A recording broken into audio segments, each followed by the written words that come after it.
I've received a huge amount of comments, and I have always been one to read them on my channel, so when facing down over 6,000, it took some time. The most interesting ones, of course, are the ones that tell me that my review, or critique, or analysis is inaccurate on certain levels. Oh, you have no idea. When I thought it was clear that I was making a poorly researched rant. Maybe it's just me, but being uncontrollably angry is hardly a justification for misinformation. Maybe you should have called it unbridled lying. Also, he's implying this is the one that's supposed to have grade A research backing it up. Keep that in mind as we go on. But what are you gonna do, right? Titles don't mean anything nowadays. Most people are so used to clickbait that I think they're expecting to be lied to at this point. Yeah, especially with people like those shitbag friends of yours. Were Joel's actions correct from a moral perspective? Well, not really. He killed people to rescue Ellie, he condemned many more to death in the future, and he lied to her about the whole thing. Those actions were all morally wrong. I agree, lying about a terrible thing you're responsible for is wrong. I mean, if you're not clickbaiting, then you're so disgustingly awful that morality means nothing to you. Morally bankrupt people that are also friends with MauLLy. I'm sensing a pattern here. Hey everybody, so if you don't know, I've gotten a lot of harassment and abuse because of my YouTube channel, and YouTube itself has done nothing to try and prevent that. Because, Riley, you can't go around calling hundreds of thousands of people bigots, sexists, and racists because, well, quite frankly, for any reason at all, and not expect to get a lot of negative responses from that. Can't? Yeah! When did you become a fucking expert on what I can or cannot do, you fucking weepy willow shit sack? Riley, have you ever gone to your videos tab and looked at some of the shit that you say? How to plan a trans-inclusive event? The problem with only supporting legal immigration? Why voter ID laws are unconstitutional? Trans women are not biologically male because biological sex is a social construct? Not all violence is created equal, the it's okay to punch Nazis video. Poor people deserve nice things too because, yeah, give them lobster, why not? Now, what you just witnessed was indeed the dog version of Bubsy comparing transphobic slurs, or as Rags likes to call it, criticism, to wanting to allow poor people decent lives. Motherfucking mutt! You fucking piece of shit! By the way, fun fact, did you know that lobsters used to be a peasant dish? So not only did Fido over here manage to look like the most despicable asshole, but he also did it in the most mentally deficient way. Rags, if you're watching this, pulling all the mental gymnastics with those dipshit buddies of yours on stream, you know, as you do, I just want you to know, you are very lucky that proof for hell doesn't exist, because something tells me you'd have a first-class ticket there. Alrighty, this last one's a bit odd to see here. Offering features that allow those with special needs to play. So you mean disabled people? Mentally handicapped people? I can't say retard on YouTube anymore. Do you really want every game to be so accessible that a mentally handicapped person can beat it? Let me show you what that sounds like. So you mean black people? African American? Do you really want every bus to be so accessible that every black person can just step on in? What about multiplayer games? How would you even go about doing that? I have been accused of being racist or transphobic or something, even though the artist who draws the images you're seeing now, she's not white, but whatever. Ah yes, the classic fallacy. I cannot be racist because I have black friends. Where are they? I guess the truth is inconvenient, isn't it? It is a funny thing. They can never actually give me any examples. Nothing is keeping these people out. Nothing is preventing these people out. Nothing is preventing you from succeeding in being in the media. You want more than 15% representation by minorities. I want whatever percentage a meritocracy reflects. Gamers were chastised and mocked and insulted by the devs and EA themselves because, hey, if you don't think that a face paint wearing disabled cyborg women fought on the British front lines in World War II, then you just need to fucking educate yourself. Now, I can't believe I'm saying this, but since you are just that awful, Rags, I'm gonna have to side with EA here. And that is because you do need to educate yourself on a little concept called fiction. Also, I want to point out that misgendering trans people should 100% be considered inciting hatred against them on the basis of their gender. The only purpose in misgendering trans people is that it hurts them and incites hatred against them. Riley, a lot of people are going to look at you and say, hey, it's a guy because you look like a guy. You have the body of a guy. You have the voice of a guy. The DNA in every single cell of your body is male.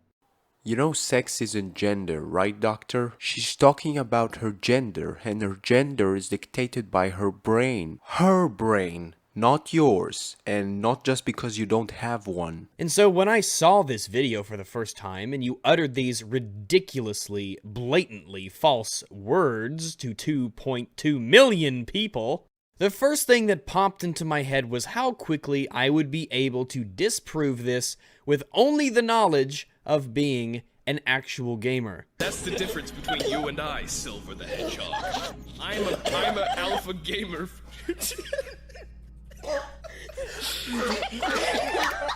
So I asked everybody what they thought. Who are video games for? I asked them and got 2,850 responses. The findings outlined below are from an online survey sent out to US gamers in May of 2018.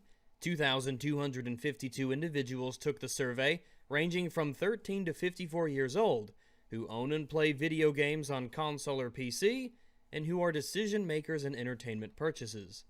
Wow, alright, well, like me, you're probably thinking, gosh, 2,252 people, that's not a lot of people at all. Especially when we're trying to extrapolate this kind of survey to gamers as a whole. Can you imagine why maybe some people don't like being called bigots and transphobic and sexist? No one wants to play like a girl, and horrible, awful people. I guess the truth is inconvenient, isn't it? Oh no, I took you out of context. What's one of the most common playground insults growing up? Well, back in my day. I say back in my day, I'm only 24. But people would always say, you kick a ball like a girl, you run like a girl, you hit like a girl. Even though, in the broader context, you're still supporting that. So at the end of the day, it's not an excuse. You're one of the most vile and hateful channels on the entire website, and you deserve every bit of criticism that you receive. Man, that was your best fucking friend! Anyway, back to the lying alcoholic. The sequel completely retcons Joel's choices, changing them from the desperate actions of a loving father into those of a selfish, bloodthirsty psychopath. Come on, baby girl. I got you. I got you. Cover the exit. Don't let him get away!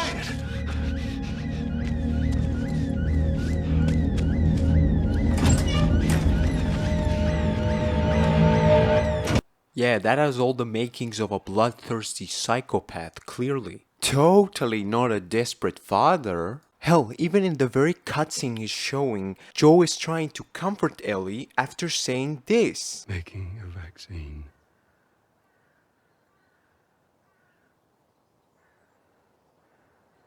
would have killed you.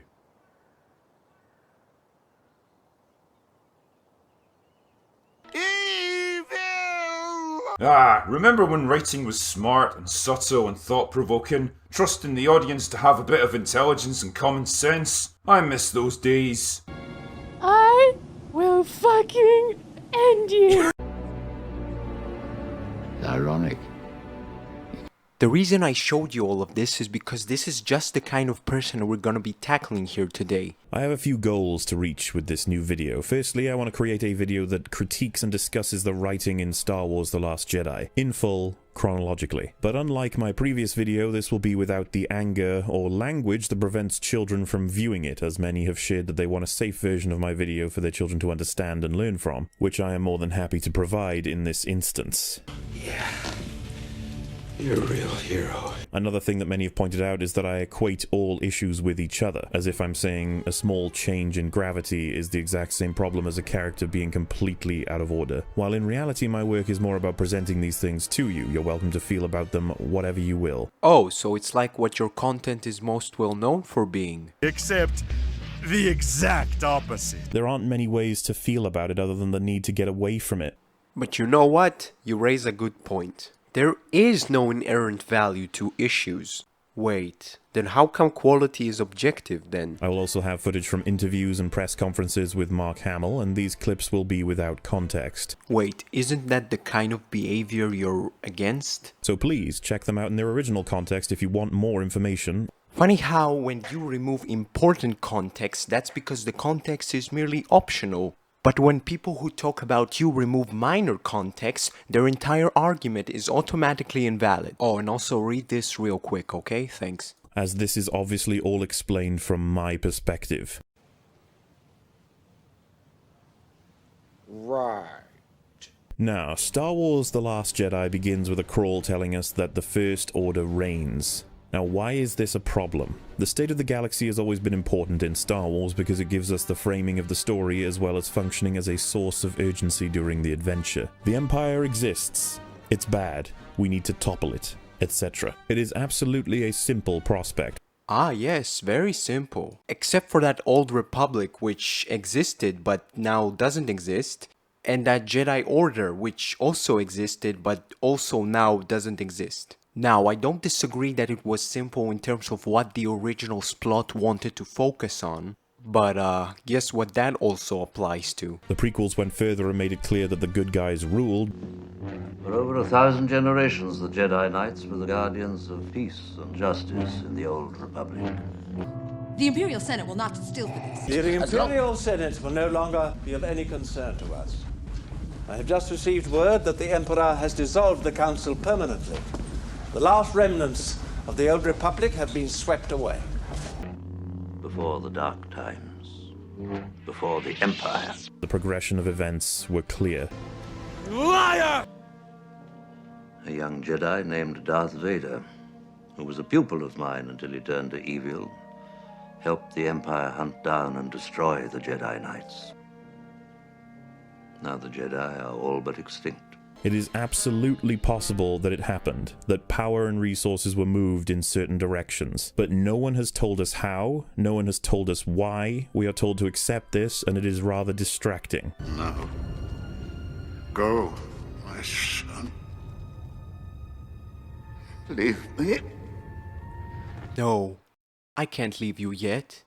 You haven't explained how you guys did it. What? This scene, like the previous one and many others, is an absolute mess. None of this is making sense. It's not following a through line, and more questions keep popping up. One of the most common arguments in favor of this setup is that it's filled in with third-party media, like books, comics, or even a TV show. These things will answer the questions you have in totality. Even if that's true, it's not good for a film to rely on other media to be considered whole. Be an incomplete work is nothing to be celebratory about. To be in a position where you require your viewers to go outside of X to be able to consume X. That's awful. I'm so glad you feel that way. The defense for that essentially boils down to sequels have to breach the gap immediately and fully, but they would not be answered by either of the first two films in the trilogy whatsoever. The Force Awakens is inherently a sequel, and it can shoulder the blame for many faults of The Last Jedi, but frankly, these films are both sequels. But original films can create however many gaps they want with no explanations whatsoever. And this is the case because reasons. The simple fact remains that as the original trilogy progressed, the past was no longer a blank slate, and the fall of the Jedi and the Republic was only explained as much as it was in the sequels, all the way until and including this moment.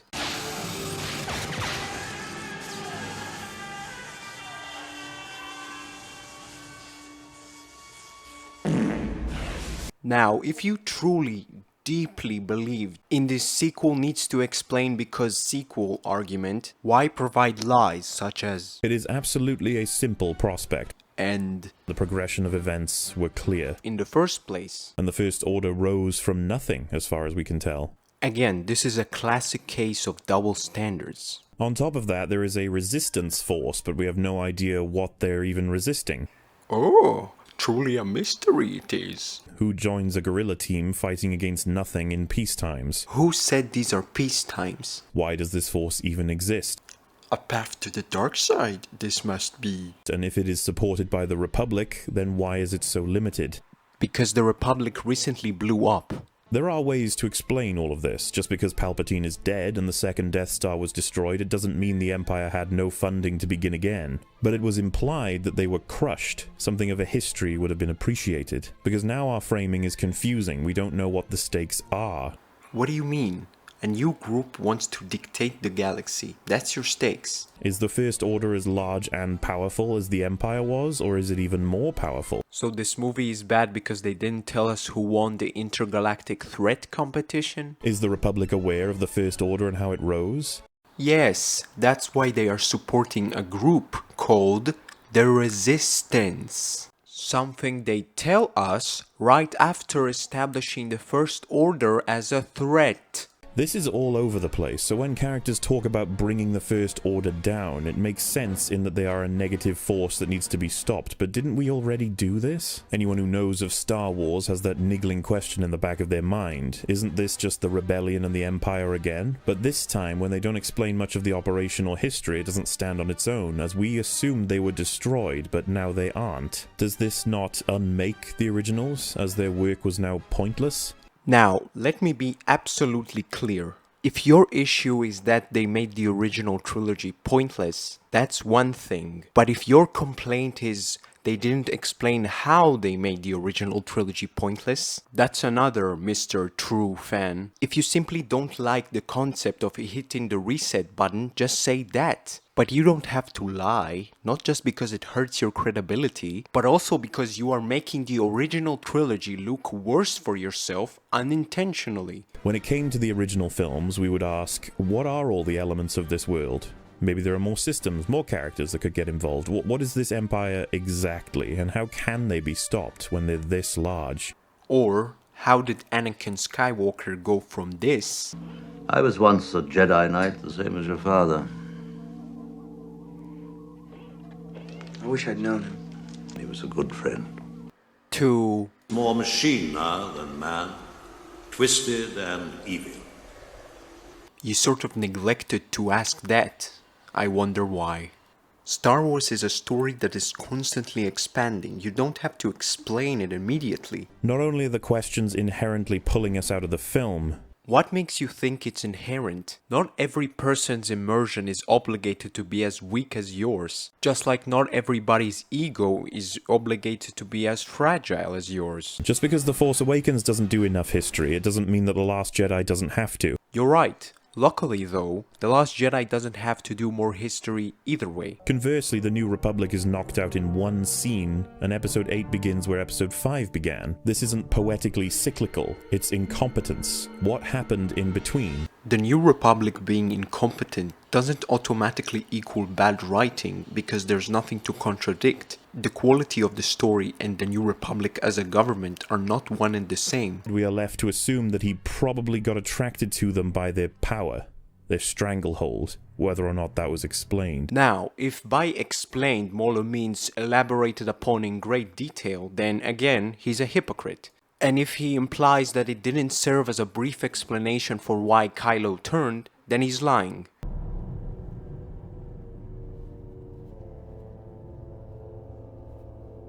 Forgive me. I feel it again. The pull to the light. Supreme Leader senses it. Show me again the power of the darkness. And I will let nothing stand in our way. The crawl talks about General Leia's resistance fighters being the only thing left to stand against the rising tyranny of Snoke's First Order. This is, again, confusing on the part of Episode 8, not 7. 7 told us the First Order was something covert and they were performing surgical strikes. There's a reason MauLLy doesn't show you a scene that would prove this, because there isn't one. Why hasn't the galaxy decided to fight against them? Because, as we are later told, they lost their hope. You know, after spending decades trying to bring the Empire down, only to have a new Empire rise in its place. I've traveled too far and seen too much to ignore the despair in the galaxy. Without the Jedi, there can be no balance in the Force. We need to know why the Republic being destroyed is heavily impactful for the galaxy. We need to know why it wasn't hard to do. Easy? You call that easy? It is hard to be invested in this world when we are so hammered again and again with gaps in the plot. For 800 years have I trained Jedi. My own counsel will I keep on who is to be trained. No, I am not referring to plot holes just yet, just gaps in the story that could easily be explained in a few scenes of passing statements. But when we get that, you complain anyway. But now you've provided the past of Kylo Ren that tells us why he's a merciless, bloodthirsty monster. Turns out Luke tried to kill him in his sleep. Is that it? Are you going to develop this at all? Look how easy it is to apply this man's words to the original trilogy. I thought that I could instruct him just as well as Yoda. I was wrong. Is that it? Are you going to develop this at all? Or perhaps a crawl that was longer than one paragraph? The crawl is 3 paragraphs. You know, like every other Star Wars scroll. Why do we have to lie about that? It's not even that important. But the respective directors and writers want to get their landscape before anything else. They don't want to work for it. They don't want to be responsible for it. They want their scenes before they want their story. Never saw that in Star Wars before. How fucking dare they? Poe then approaches the Dreadnought with his X-Wing, and they do not immediately fire upon him, despite declaring that he is in attack mode. I haven't seen any counter-arguments for this. Here is your counter-argument, also known as the scene itself. A single light fighter. And knowing Hux, it really does just come across as odd. Poe only contacts them with the message after they decide not to shoot him. He then tells them that he is Commander Poe Dameron. They would likely know him as the leader of the fleet, the man who took down the Starkiller base, the greatest pilot in the Resistance. I had no idea we had the best pilot in the Resistance on board. So, again, why don't they shoot him? Because they're curious, and also because Hux wanted to show off. He makes a grandiose speech about power, and so you're left wondering why the writers have created this scenario. In mere moments, we understand why. They want to tell a joke. Imagine that. I mean, can you believe that? This is not some comedy like No Country for Old Men. This is strictly big boy stuff we're dealing with. Jokes are complicated in discussion. This is because we can't tell people what they find funny. But when you break jokes down, certain elements can be measured. I, like many others, was under the impression that Hux was not only smart, but he was formidable, and a counterpart to Kylo Ren. This was the impression I got from scenes in The Force Awakens. We shall destroy the government that supports the Resistance, the Republic. Without their friends to protect them, the Resistance will be vulnerable. In Episode 8, Hux is given the wonderful treatment of being bumbling and stupid. I mean, he does successfully wipe out most of the Resistance, but okay. He can't even tell when Poe is giving him a crank call. All the scenes so far show him to be strictly serious, so why should he be familiar with something like prank calls? Now, I'll only do this once, but what if Tarkin were alive and Poe were able to speak to him? Wait, are you implying that a different character might react differently? Ryan wouldn't dare try and humiliate that character, I hope. Yeah, because when has that ever worked in a fantasy adventure story? A little to the left. Oh, but it's so heavy, Master. 30 years I've waited for this moment. Everything must be exactly how I envisioned it. And I envisioned it a little to the left. Perfect. With the weapon by my side... A little bit more. With the weapon by my side, all China will bow before me. We move out in 3 days when the moon is full and the tide is high. Now, you old goat, why don't you tell me my fortune? Future. I was going to say future. Look into your bowl and tell me what glory awaits. If you continue on your current path, you will find yourself at the bottom of the stairs. I see. I see. I see pain. Ow! And anger. How dare you! That is the finest silk in the province! Followed by denial. This is not fortune-telling. You're just saying what's happening right now. The most important time is now. But if you really want to see the future... Oh, what do you see?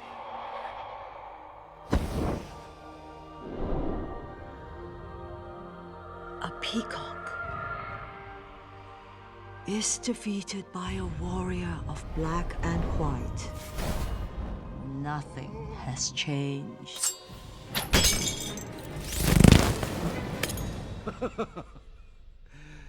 That's impossible. And you know it. It is not impossible, and he knows it. Who? Look, Shen! I saw a panda! A panda? A kung fu warrior. It fought like a demon. Big and furry. Soft and squishy. Kind of plush and cuddly. There are no more pandas. Even with his poor eyesight, he can see the truth. Why is it that you cannot? Find this panda and bring him to me. Yes, sir. One panda lives. That does not make you right. You're right. Being right makes me right. Then I will kill him and make you wrong. Will you stop that?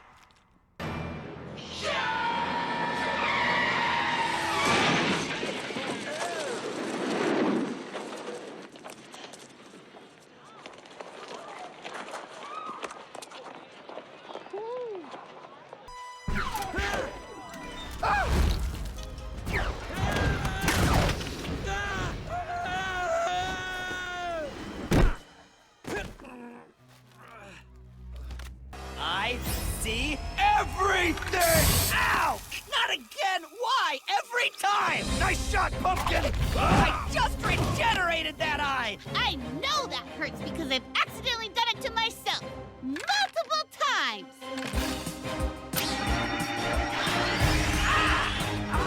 Save yourselves! Run! We'll take care of Bill! What? That's a suicide mission! Trust us! We beat him before! And we'll beat him again! Hey, Bill! Come and get us, you pointy jerk! What? No! It's too dangerous! Not so fast! You two wait here!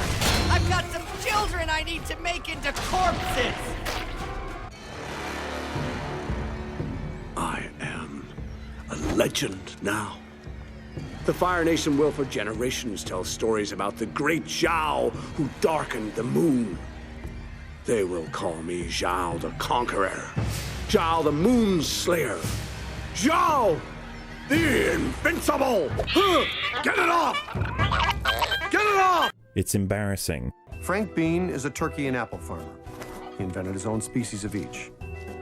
He lives on a liquid diet of strong alcoholic cider, which he makes from his apples. He's as skinny as a pencil, as smart as a whip, and possibly the scariest man currently living. That's on fire!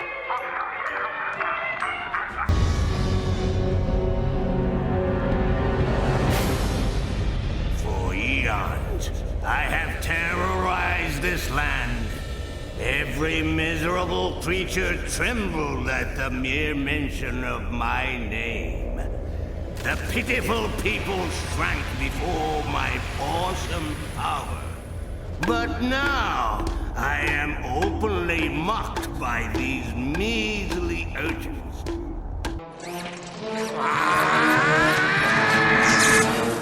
I don't have the capacity for love, Janice. I was cursed by a tribe of gypsy ninjas when I was a kid.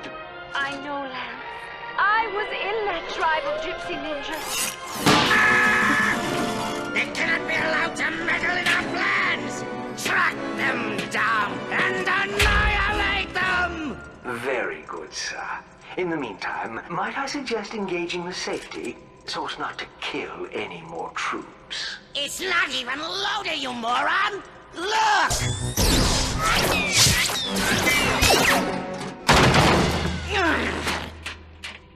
Next! You can absolutely write your villains to be a mockery one moment and a threat the next. We need only a single suitable fighter to wipe out your pathetic resistance.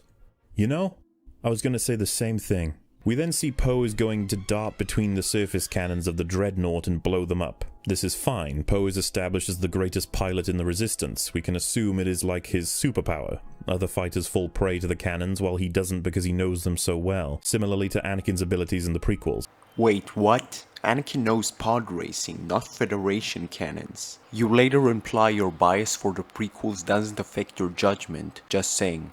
The Dreadnought commander says that the ship is too small and at too close of a range to shoot, and they will need TIE fighters to bring it down. This is ridiculous. The surface cannons are made for destroying these small and nimble fighters. That is their purpose. Sure, they miss, and that's fine, but to say that they can't hit him as a result of their design? That's preposterous. What is the point of the cannons if they can't shoot fighters by design? Purpose doesn't dictate effectiveness. Is it only to shoot the bombers? Because as the film proves to us, we don't even need the cannons for the bombers to be decimated. What do you mean, even? Do you think that TIE fighters are less effective than surface cannons, even though the latter has more restrictive mobility? And even if that's not what you're implying, the idea that the surface cannons couldn't have proven themselves useful in taking out all the bombers in time is negated by the fact that the Dreadnought was successfully destroyed. How does technology that advanced from the past get worse? From the looks of it, X-Wings advanced at a faster pace than the First Order surface cannons. Which makes sense considering the good guys were the ones in control for several decades. The surface cannons in the OT were more than capable of decimating fighters. The example MauLLy is talking about here is Porkins. What MauLLy doesn't show you is that he is the only person to die from surface cannons in the trench run. That he's the only person to even get hit by surface cannons in the trench run, and that his death was a result of stubbornness and some kind of technical problem. No problem here. Eject! I can hold it. Pull on! No, I'm all right. So they were more than capable only for the sake of making this movie look bad, not because they were actually that way. This makes the scene hard to stay attached to for many viewers, as we are now making up some new and strange rules about surface cannons to explain Poe's abilities. We count 30 rebel ships, Lord Vader, but they're so small they're evading our turbo lasers. We'll have to destroy them ship to ship, get the crews to their fighters. Why aren't there any shields on the Dreadnought whatsoever that could prevent this? Because surface cannons generally don't have shields. They're like immobile stormtroopers. There's a lot of fire coming from the right side of that deflection tower. I'm on it. I'm going in. Cover me, Porkins. I'm right with you, Red 3.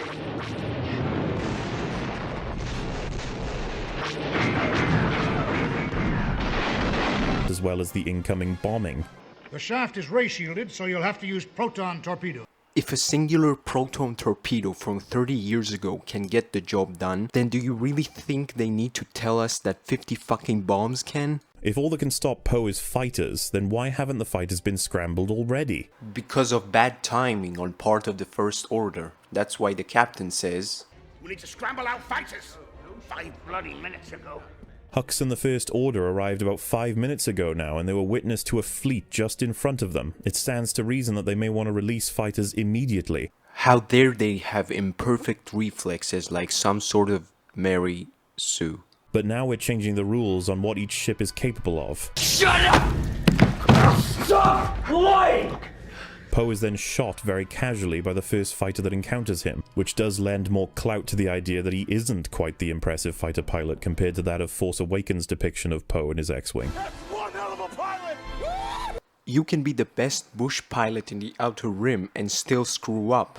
Kinda reminds me of that one guy. Sir, Luke is the best bush pilot in the Outer Rim territories. Watch your back, Luke. Watch your back. Fighters above you coming in.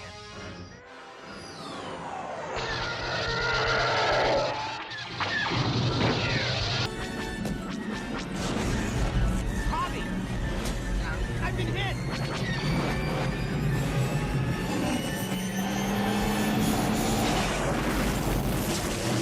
And maybe it's just me, but surviving a barrage of 3 TIEs chasing him is actually more impressive than gunning down 3 ground stormtroopers and a TIE that he was chasing.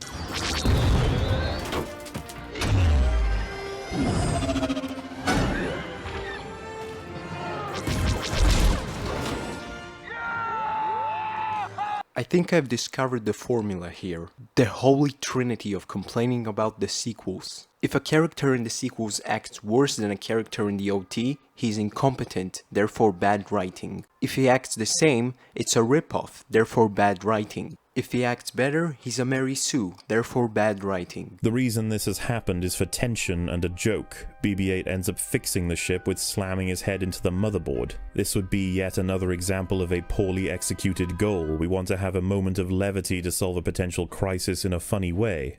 That's fine. But please don't have BB-8 play whack-a-mole with electricity. It is distractingly strange. For what? Star Wars droid standards? It's a problem to solve. It is beyond that of a video game even. So what would be an easy choice for this in terms of fixing technology in a funny way? Well, just yesterday I fixed a flashlight I was using by banging it on a table I was near. This is a real thing that happens, and you can make BB-8 get visually frustrated with a meticulous job he has to perform only to make an angry beep and then slam his controls. How is that so different from what we got? You just want to hate the film, it is painfully obvious. Have Poe say something like, "That did it!" and BB-8 can have a robotic sigh.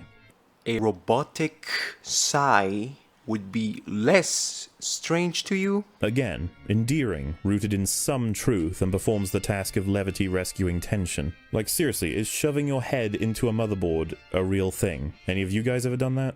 It's a droid.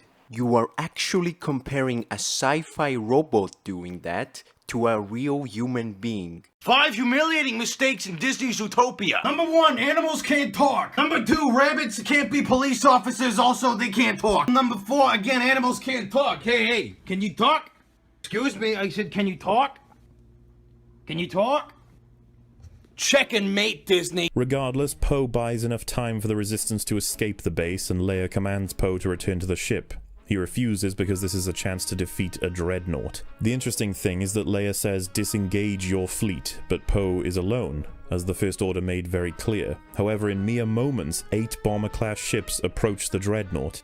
Just because he initially approached the ship alone doesn't mean that his squad wasn't nearby. The first thing here is that from my limited knowledge, there are already bomber-class ships alongside the X-Wings in Star Wars. They are called B-Wings and Y-Wings. The latter fired proton torpedoes. They are used as orbital bombardment as they can breach shields if used in the right frequency. What we can see, however, are these newly designed bombers that are extremely weak and ineffective compared. Rian Johnson, the writer-director, wanted to closely reference World War II bombers, and he even showed a film in relation to this to the crew in order to nail the reference. That is wonderful, and it shows a level of passion, but it failed miserably in execution. This is because it didn't need to exist and doesn't perform the task any better than the previous ships. No, you failed miserably in comprehension because it did need to exist because those bombers were so weak. Yes, not in spite, because. And all of that is because Leia is presented as in the right in being against the attack. So this is consistent with that. These bombers must have been unfinished. As for not using Y-Wings, the ones in the OT likely don't work anymore after several decades, and the Resistance were never established to have Y-Wings. Also, we can assume that they would be at some disadvantage after the Republic blew up. This fierce machine which you have built, upon which we stand, will bring an end to the Senate, to their cherished fleet. Without the Republic fleet, we're doomed. Also, I don't know what gave you the idea that even the Rebel Alliance had Y-Wings or B-Wings all the time. Didn't have them on Hoth, for example. No one is ready for anything at all times. Combine that with the fact that they barely managed to get all their people out in time, and you can safely assume that they simply didn't have time, resources, and energy on their side. Just like you can assume that Boba Fett pulling a lever on his ship would allow him to know exactly where the Falcon was going. There are countless more examples in Empire alone, by the way. You want to see? It's a gift. Oh, it's your parting gift, in that it will part you.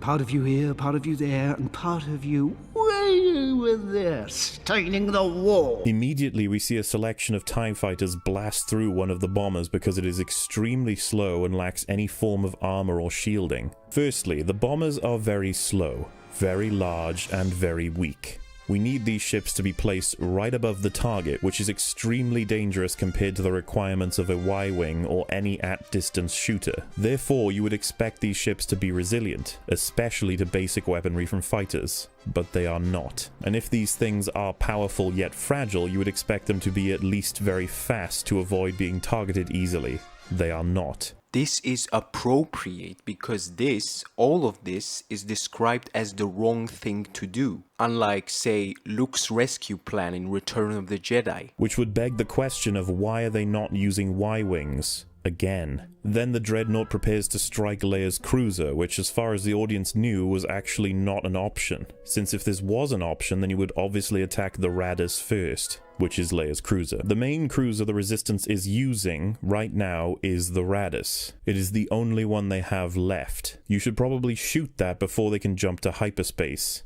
Why? What's the rush? They can track them, unlike the base, which is why they blew that up first. Now, there have been arguments against this. One that was popular said they did not know the base was empty, that's why they shot it first. This is nonsense. Star Wars has already established that they can scan for life at great distance. There goes another one. Hold your fire. There's no life forms. It must have short-circuited.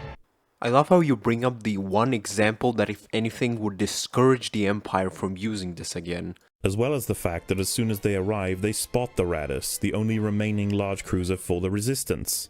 Just because they spotted the Raddus doesn't mean they know there isn't anything valuable left in the base. Had the Dreadnought shot the logical target first, the film would have been over, so the writers gave the Dreadnought a false target to shoot first. It wasn't even false at the time. Watch it! But okay.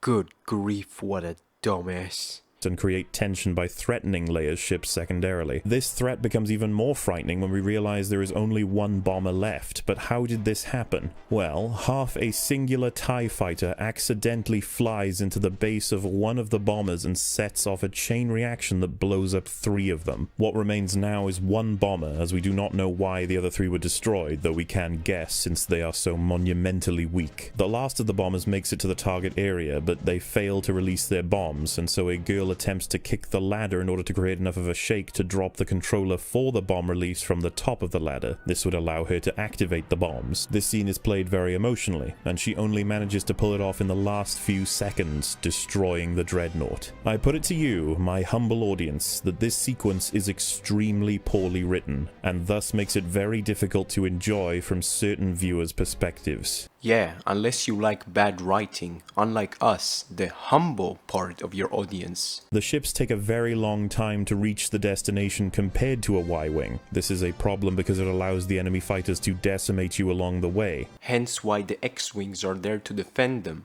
The ships on top of all of this are very large, providing a huge, slow, and fragile target for the enemies. This is blatantly poor ship design. Why are the Resistance using these ships instead of their normal bombers? Yes, they're normal bombers, which we never saw them use. How normal? Why did the person who was supposed to drop the bombs just die? Now, MauLLy, I don't know if you've noticed, but this is a battlefield. There is nothing to show why, he's just lying on the ground dead. Now, this is just a theory, but could it be, perhaps, the laser shitstorm outside? On top of that, why doesn't the pilot drop the bombs from his cockpit? Does he not have that ability? We get it, these bombers suck. You don't have to remind us every minute. Also, why isn't it voice activated? That would probably be a useful piece of technology here compared to a button.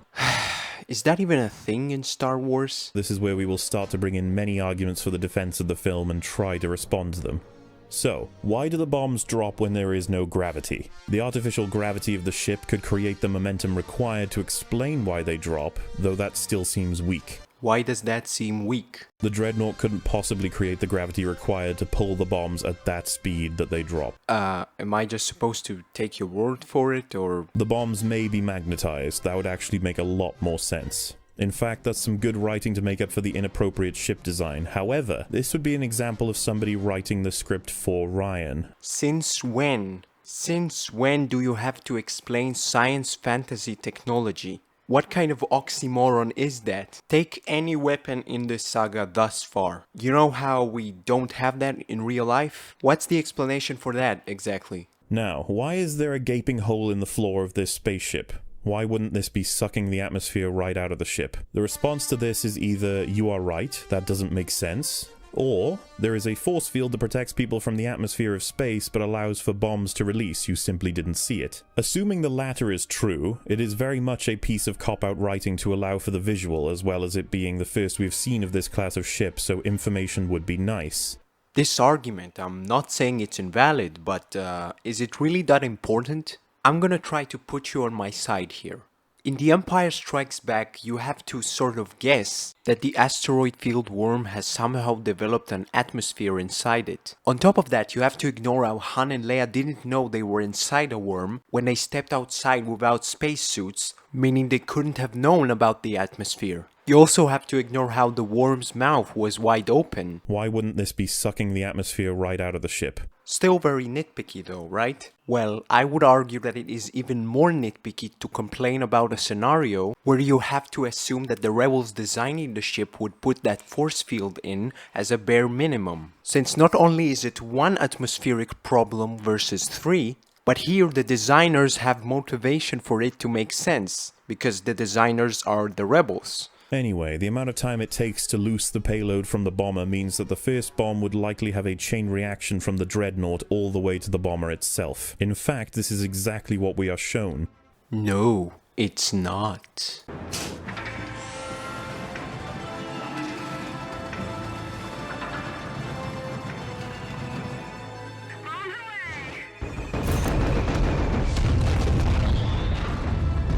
And yes, the bomber was destroyed, but that's because it was shot down. He is clearly killed after they are meant to drop the bombs. This is horrible design. How does a bomber survive a bombing run? Are these ships meant to be destroyed once they attack their target? Please remind me why they are not using Y-wings again. Aside from its own kamikaze aspect, it will also allow enemy fighters to rescue the target from destruction by committing suicide, as we've already seen. It's very simple. Yeah, except for those gunners at the bottom of each bomber. It costs one fighter to rescue an entire dreadnought now, and you wouldn't even need human sacrifice, have a droid do it. Wait, can't you raise this complaint against literally everything else in Star Wars? Especially after seeing the Clone Wars era. Or even shoot the bombs as they release. Yeah, no pressure, no X-Wings to deal with, not at all. So in conclusion, we have ships being brought to the brink and ultimately sacrificing themselves to destroy the enemies in a tense, action-packed scene of survival to prevent the destruction of the Resistance. It sounds fantastic in theory, a classic heroic tale of sacrifice, but the writer did a horrendous hatchet job of supplying the elements and environment to make this happen. Ryan wanted the sacrifice, he wanted the World War II bombers, he wanted the tension, and he wanted the relief of success, but he didn't earn any part of it, and so the scene is an utter writing mess, and the bombers being shoehorned in as a result break many of the logistics and rules set in place by reality or by Star Wars itself. No! The Resistance then retreat and escape through hyperspace. Because of this inexplicable loss, Snoke is angry at Hux and appears as a full-headed hologram on the bridge. He is furious that Hux allowed the Resistance to escape when this was supposed to be the moment they were snuffed out. He immediately drags Hux to the ground and you get a slapping sound combined with Hux screaming pathetically, further reducing his character to a bumbling fool. I don't think you know what either of those words mean. Hux then tells Snoke that they will not escape because of the new tracker they have developed, and the scene ends. Such a small scene, less than a minute, and yet it contains such lazy writing. Why doesn't the Supreme Leader know about First Order technology, developed from Empire technology? Who said he didn't know? He doesn't have to not know about that to be disappointed in Hux after the Dreadnought was just destroyed. Since this scene could have been cut, the only real purpose it actually serves, aside from showing the raw power of Snoke, is to humiliate General Hux. Again. Which means his character is almost retconned now. Hux was once of similar standing to Kylo. They had a new dynamic. I mean, it's not like Snoke goes easy on Kylo Ren either, so I don't know. This connection in The Force Awakens was new. This was a clash of officer and Sith. Hux was actually set up to be an interesting foil to Kylo and vice versa. We could have developed a competitive nature. You mean like this? Thank you, Supreme Leader.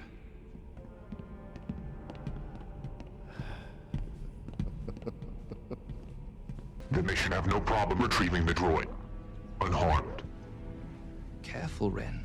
that your personal interests not interfere with orders from Leader Snoke. Now I'll show you the part MauLLy cut out, something which he has done intentionally because he acknowledged it later when it was less inconvenient. I want that map. For your sake, I suggest you get it. The sad part of this is that there is nothing permanent from Finn's injury, nothing to remember or learn from. He was put in a coma by a slice to the spine, only to wake back up. It is almost completely pointless looking back. Is that Abrams' fault or is that Ryan's fault? I think it's easily understood as Ryan's fault because it's a setup that was completely removed. What was there to learn from here exactly? Don't defend your friends? Kylo Ren is a bad guy? What? Is it a subversion? Of course, I didn't expect a spinal injury to have absolutely no repercussions, but then it receives merit by simply being unexpected. When was the last time you heard anyone give merit to that specific aspect in particular? Like, don't fucking lie, what is this bullshit? That's like saying that Return of the Jedi receives merit for having Leia's arm not fall off. That's how this film works, right? Shut the fuck up! Regardless, we finally get to see Rey. Rey is seen right where we left her, providing Luke Skywalker Anakin Skywalker's lightsaber. And we have a very strange moment straight from Rian Johnson that tells you so much about his perspective. They play a soft theme to get the viewer in the moment, taking off right where the previous film left us. And then it rises in tension, only to climax with Luke flimsily throwing the lightsaber off a cliff and walking away. This is what I would describe as tone deaf. Others describe it as subversive. Either way, let's get into this. Why was Luke standing there? Admiring the view? Why is that important? Why is he already so angry? Because right now, he's not really the biggest fan of lightsabers as a concept. Why did he just comically throw the lightsaber? What is it about throwing things that's so comedic to you?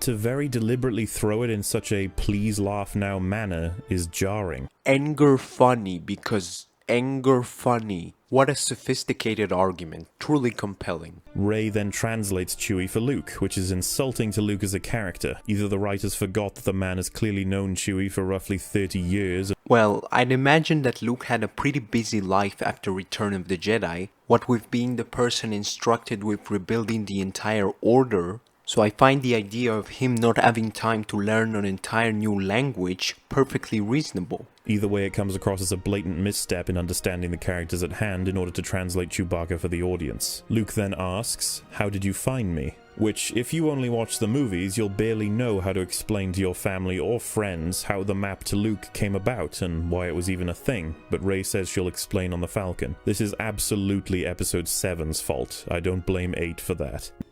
Do you know what happened to him? A lot of rumors, stories. People that knew him best.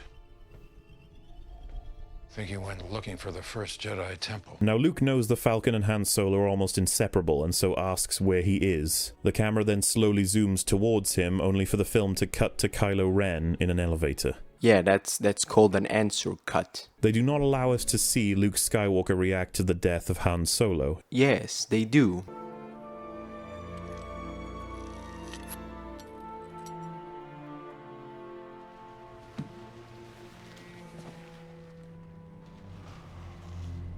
This is so beyond insulting. The emotion we get from empathizing with these characters and their struggle is what binds us to them. Furthermore, we do get a form of initial reaction, with him realizing that his vision came true even before being told so.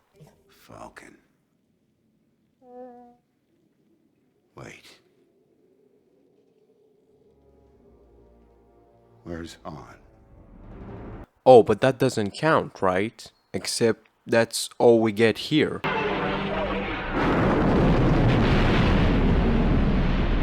That is such a terrible choice as an editor, as a director, but first and foremost, a lead writer. And I say, because it would carry so much emotional resonance into the next film. For us, his wife, his best friend to witness, instead of two characters that have known him, what, 20 minutes? Too bad that Luke and Leia can't rush to Han Solo's side. I mean, we won't be reunited, and we'll still be too late to save him, but at least we have some history between us so that when he dies, it has a tragic element that resonates into the next film. Why do you have to comfort Luke when one guy dies, Ben Kenobi, but your whole planet has exploded? That's right. And no one's comforting you. I'm still upset about that. Have you addressed this before? Not just my planet, my mother, my stepfather, as I found out later, my record collection, all my clothes, so I have to wear that white dress all the time. And now Snoke insults him and he stops wearing it? Kylo's had several scenes with Snoke wearing the mask previously, so why is he picking on it now? Because before he was trying to emulate Vader, but after his shocking defeat in Starkiller Base, Snoke tells him, "How's your wound?" It's nothing. The mighty Kylo Ren. When I found you, I saw what all masters live to see. Raw, untamed power. And beyond that, something truly special. The potential of your bloodline. A new Vader.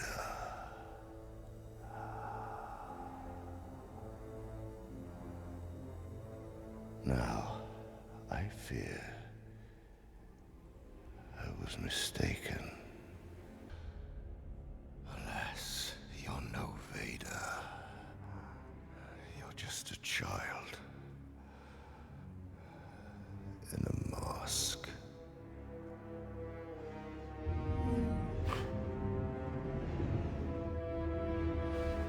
Snoke shares that he is no longer confident that Kylo is the Sith he saw in him long ago and demands that he take his mask off, because the mask is ridiculous. Kylo says that he killed Han and didn't hesitate whatsoever, only to be criticized by Snoke for losing to a girl who had not been trained. The scene ends with Kylo destroying his mask and demanding a ship. And what is more important is that The Force Awakens gave us a very clear example of how much Kylo does not like to be seen without his mask. Now that's all gone.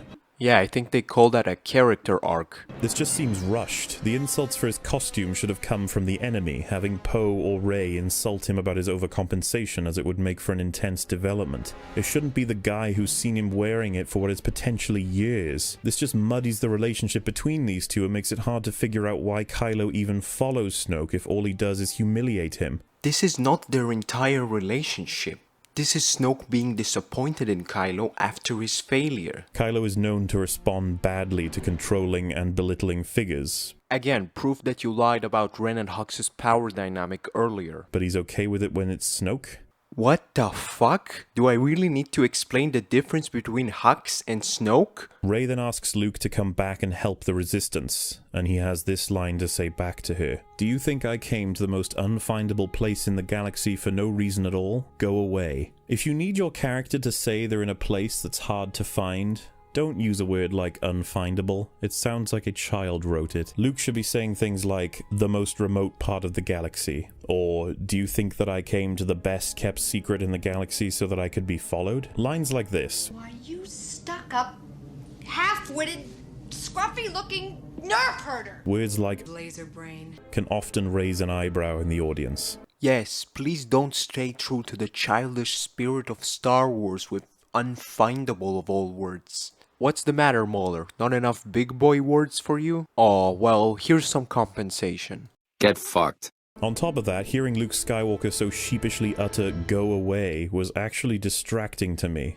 See, that's kind of the problem. You think you're being distracted, but what you're being distracted by is actually the entire fucking point. Luke then catches Rey while she's in the Jedi temple that's inside a tree and wants to know who she is. They then have a back and forth, and Luke goes from this extremely gruff, no-nonsense disheveled man to cracking a joke here and there, commenting on how nobody is from nowhere, but Jakku is indeed pretty much nowhere. So now we are left to wonder if Luke is actually just being difficult since he clearly is able to engage in levity, or is this just an attempt to keep the script from feeling too dull? What is the logic here exactly? That when you're depressed you can't ever crack a joke? Speaking from experience, that's not true. In fact, that can actually serve as a coping method. Rey then says she needs him to teach her, and Luke replies that he'll never train another generation of Jedi and that they need to end. This is a major shock to the audience. Luke Skywalker is telling us that the Jedi need to end. Luke has now created a huge mystery and there is a blatantly large gap in his development. What made this happen? We then see Leia recovering from the loss of the majority of the Resistance fleet, and the scene moves her into slapping Poe. Poe argues that you should always finish a mission that you start, and Leia responds that not every problem is solved by jumping into an X-Wing. We then see the twin device to Rey on Leia, and it's explained that it'll allow Rey to return to the Resistance regardless of their location. Suddenly, Snoke's fleet arrives, consisting of his personal ship, the Supremacy, and several Star Destroyers. Before they make a jump to hyperspace, Leia points out that it's futile as they would just track through hyperspace, which Finn says is impossible. So the plan instead is to fight back and keep moving. Poe moves to the hangar bay while Kylo Ren and his men begin to bomb the ships. Kylo is firing a weapon that apparently goes straight through shields. This allows him to decimate the hangar bay with just 2 missiles. As much as this is now an established universal rule, it is not a wise one. If all that you need to destroy an enemy hangar bay is one fighter firing 2 missiles, then this would be occurring in every battle on both sides. We have seen fighters enter the hangar bays at great risk in previous movies.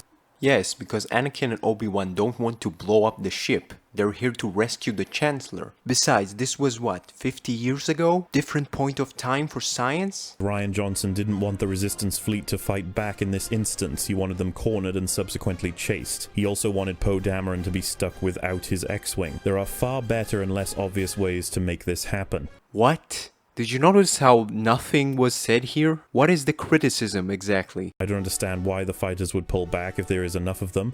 That's a pretty big if. Because they would simply swarm and destroy the ship, surely. In addition, if the First Order can track the Raddus and its location to a T, then why not park very close to them so they can't outrun your ships before you destroy them? Because seeing something and perfectly parking next to it are two very different things. Isn't that why Tarkin had to wait 30 minutes in A New Hope? Because of how risky it is to make jumps that small? I don't understand how the Raddus outpaces Star Destroyers. Why aren't the First Order ships faster? Because that's what has been established. If you demand an explanation for every explanation, you'd always eventually hit a brick wall. Why can't they simply light speed ahead and cut them off? They have several Star Destroyers and backup.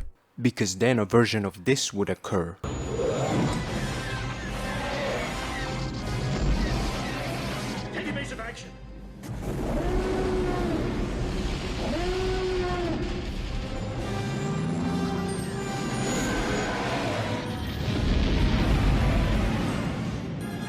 Kylo's men then destroy the bridge, and Leia is killed. The fact that the bridge is vulnerable to TIE fighters now, Concentrate, rear shield! as well as the hangar bay thanks to these amazing missiles, makes it extremely hard to care about future battles. Since these rules are ridiculous and they're going to have to be thrown out the window whenever someone wants to have drama in a space battle. Who wouldn't open a battle by sending their troops to each hangar bay and bridge on every single cruiser before a fight begins? Except the First Order had a one-time head start, because the Resistance didn't expect to be tracked. Otherwise, both sides would be out roughly at the same time. It is a huge advantage, and so there are better ways to write this stuff if you actually want it to happen. No. There are better ways to have Leia killed. No. And there are better ways to prevent the ship from leaving the cruiser. No. It is completely rushed and convenient. How is it convenient for the Resistance to lose all their X-Wings? It is made clear when Hux calls Kylo back immediately after the scene, since if he was to stay, all of us would wonder why he's not destroying the rest of the fleet. You mean all of us who didn't pay attention? We have a front row seat to his fighter squad getting gunned down by the Raddus's defenses one by one.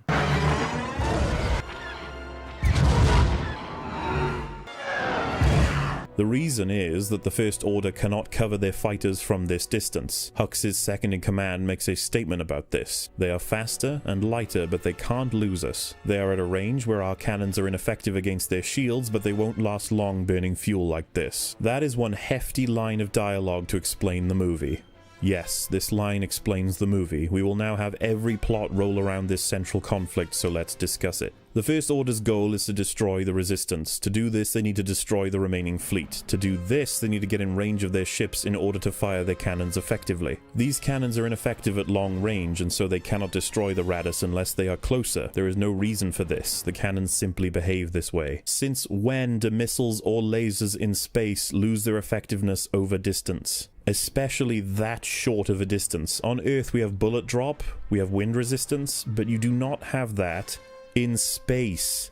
Do you know what we also don't have in space or anywhere else? The Force. Gee, it's almost like this is a fantasy that therefore doesn't have to perfectly adhere to real-world science. Nah, that would make too much sense. Regardless, the First Order does not lose their distance despite the Raddus being described as faster. There is no reason for this, they just don't. Yeah, except the Resistance have to be conservative with fuel. Some have commented that the pilot would have set the speed to simply outrun the First Order narrowly, as anything more is unnecessary. This is a neat explanation, but it is not provided by the movie. Why do they have to explain that the Resistance would want to do what is obviously best for itself? Now, if this really is the problem, then why aren't the First Order sending their other Star Destroyers through hyperspace to get ahead of the Raddus? You already asked me that. But what about the fighters? We saw them destroy the bridge and the hangar, right? And we know that there are bomber-class fighters designed to take a beating and attack the cruisers such as the Raddus, right? No. They don't explain why this is suddenly an issue when it never has been before in a Star Wars space battle. It simply is an issue now.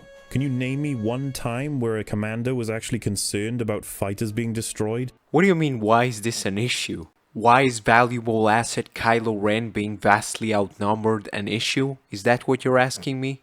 Remember that the Resistance has no active fighters scrambled because the bay was destroyed. This sets a rule that surface cannons on the side of the Resistance can hit the First Order fighters, but the First Order surface cannons cannot hit the Resistance fighters. Yes, because those are different things piloted by different people. You know, like Han and Luke versus the Empire on both scenarios. It is simply how it works. On top of that, since when is fuel an issue in Star Wars? Not that it can't be, but they've pulled this out of nowhere. Since when does Luke have a brand new green lightsaber? Not that he can't have it, but they brought this out of nowhere in order to surprise us. How dare they? Oh, sorry, we can have that, but we can't have fuel be a problem for a fucking spaceship. This guy is fucking stupid! Not only that, but why, when running out of fuel, would you slow down? Because in comparison to those with fuel who could keep accelerating, you would be quote-unquote slowing down. We then see Leia waking up in space. She makes her way back from the ship and is promptly put on a stretcher. When she does this, she drops the link to Rey and Finn picks it up.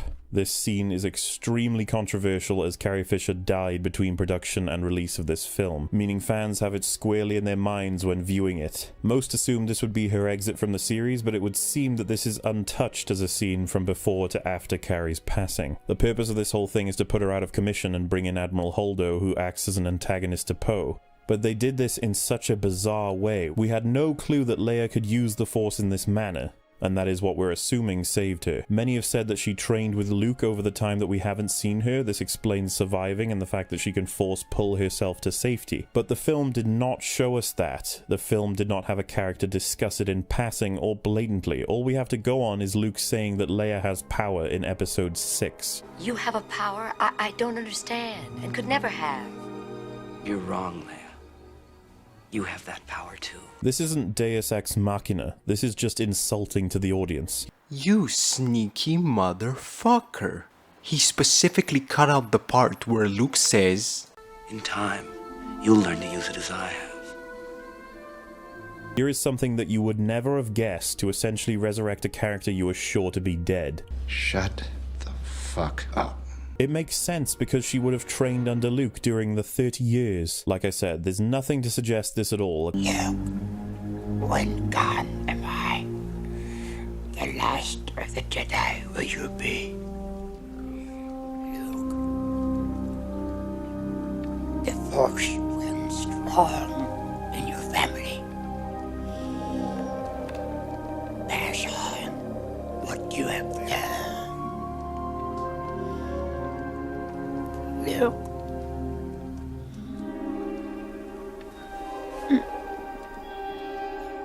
There is another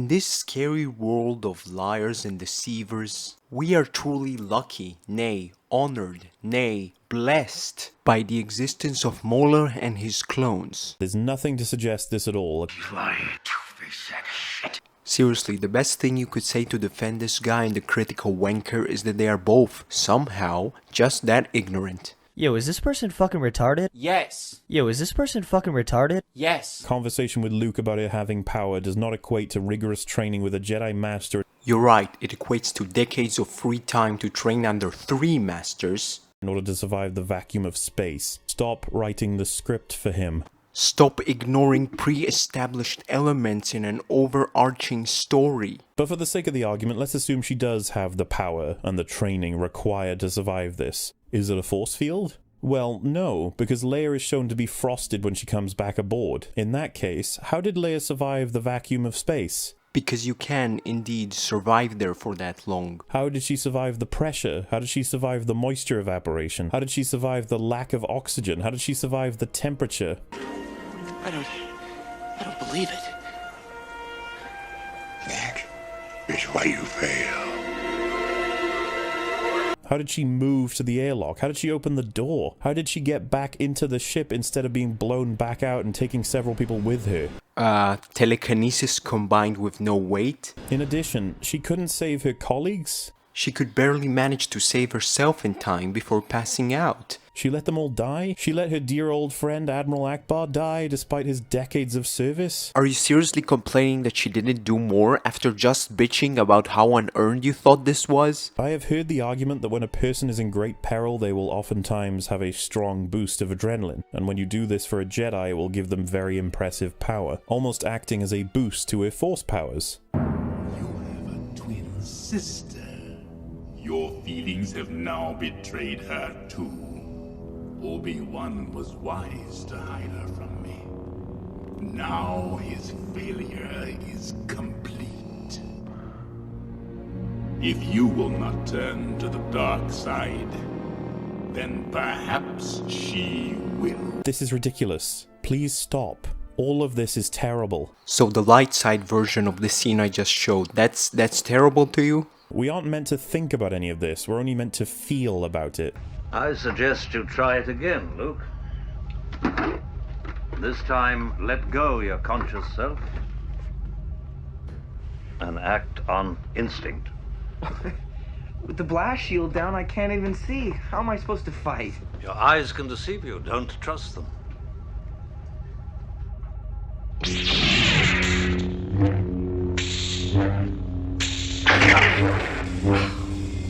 Stretch out with your feelings. Let go, Luke. The Force is strong in this one. Luke, trust me.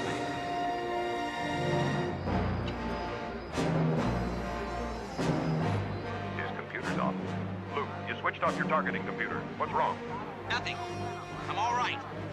Luminous beings, Zoe, not this crude matter.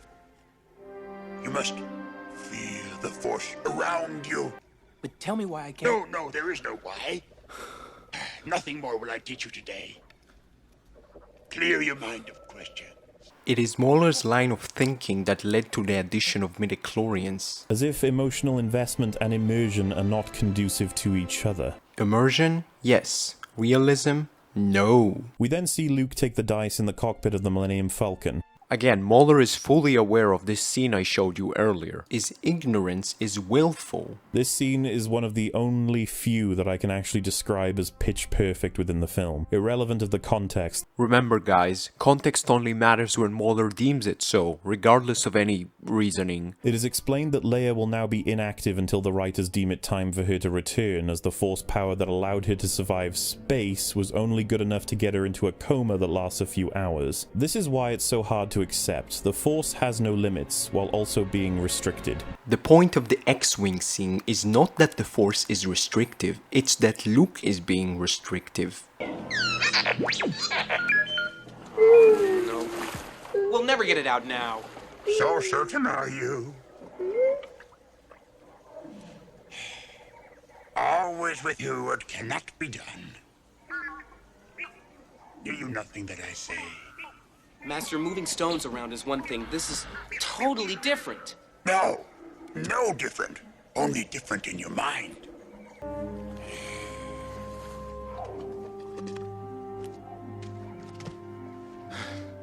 I can't. It's too big. Size matters not. Look at me. Judge me by my size, do you? And where you should not. For my ally is the Force. Keeping it simple, keeping it to force pull, force push, force lightning, mind tricks. Choke, crush, see-through instinct rather than eyesight, being a voice in someone's head post-mortem, becoming a ghost post-mortem, double jumping, rocket jumping, future reading, lighting, truth detecting, telepathy, force speed, lighting redirection, blaster redirection, sensing identities, locations. But a light side user utilizing the Force for the purest form of defense, aka what the light side is all about, that's too much. It was also very understandable, but now it can make protective layers around you. And this isn't even necessarily with training. The film doesn't tell us why any of this is going on. This is why people do not want it to be canon. You know what's funny? If you don't want this to be canon because it undoes the victory of the original trilogy, I think that is perfectly fine. I can actually understand where you are coming from with that. But if this is why you don't want it to be canon, then I don't even know what to say. Because it is changing or outright breaking rules. Negative. Which is striking directly at our investment within the media itself.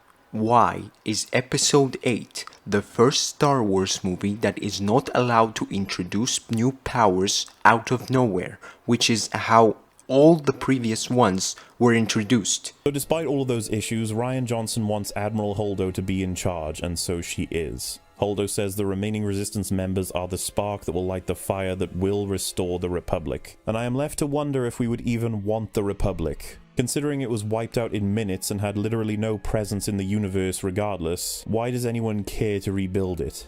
To make it better? Restore it to its former glory even? Holdo also says that Admiral Ackbar is dead. He was blown out of the ship along with every other major Resistance leader. It would seem that Rian Johnson was told that the second in the trilogy is the heroes at their low point, and so he decided to simply eject a bunch of characters into space. But this begs the question of just why did you have Admiral Ackbar in the movie if you were just going to kill him like this? Oh, I don't know. Maybe to make things more dramatic?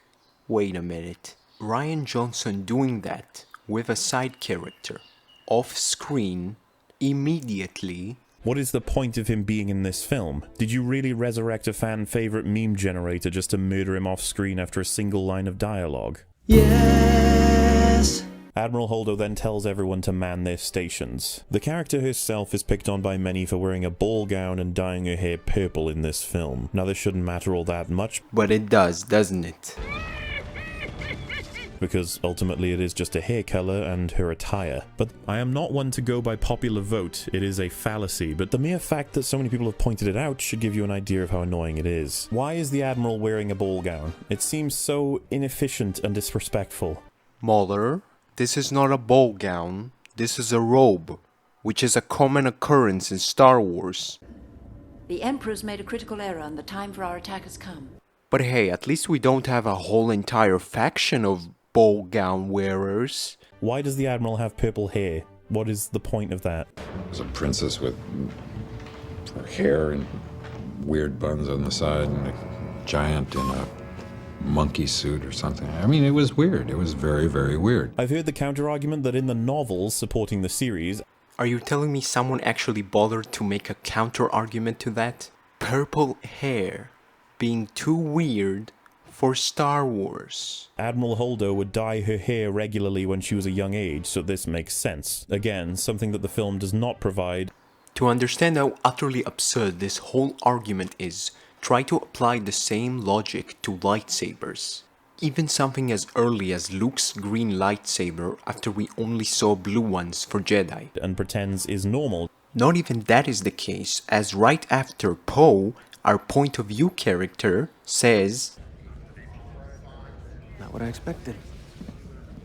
Despite us very rarely seeing anything but natural hair colors on our characters. That doesn't mean that dyeing your fucking hair is impossible. Poe then comments on the fact that he's heard of Holdo and her past, but he's never seen her before. This would be believable if not for the Resistance being an incredibly small amount of people. How do you know that they are so small that this would be impossible, though? Wait, you don't know? Who cares? Anyway, after Holdo's speech, Poe asks her what her plan is after explaining that the fleet is in massive danger. She responds very dismissively and asks him about the word plan, as his plan with the Dreadnought has cost the Resistance their fleet. Before I go into the comments she's making there, I want to point out how utterly clunky this dialogue is. Poe asks what the plan is, and she says, "Plan?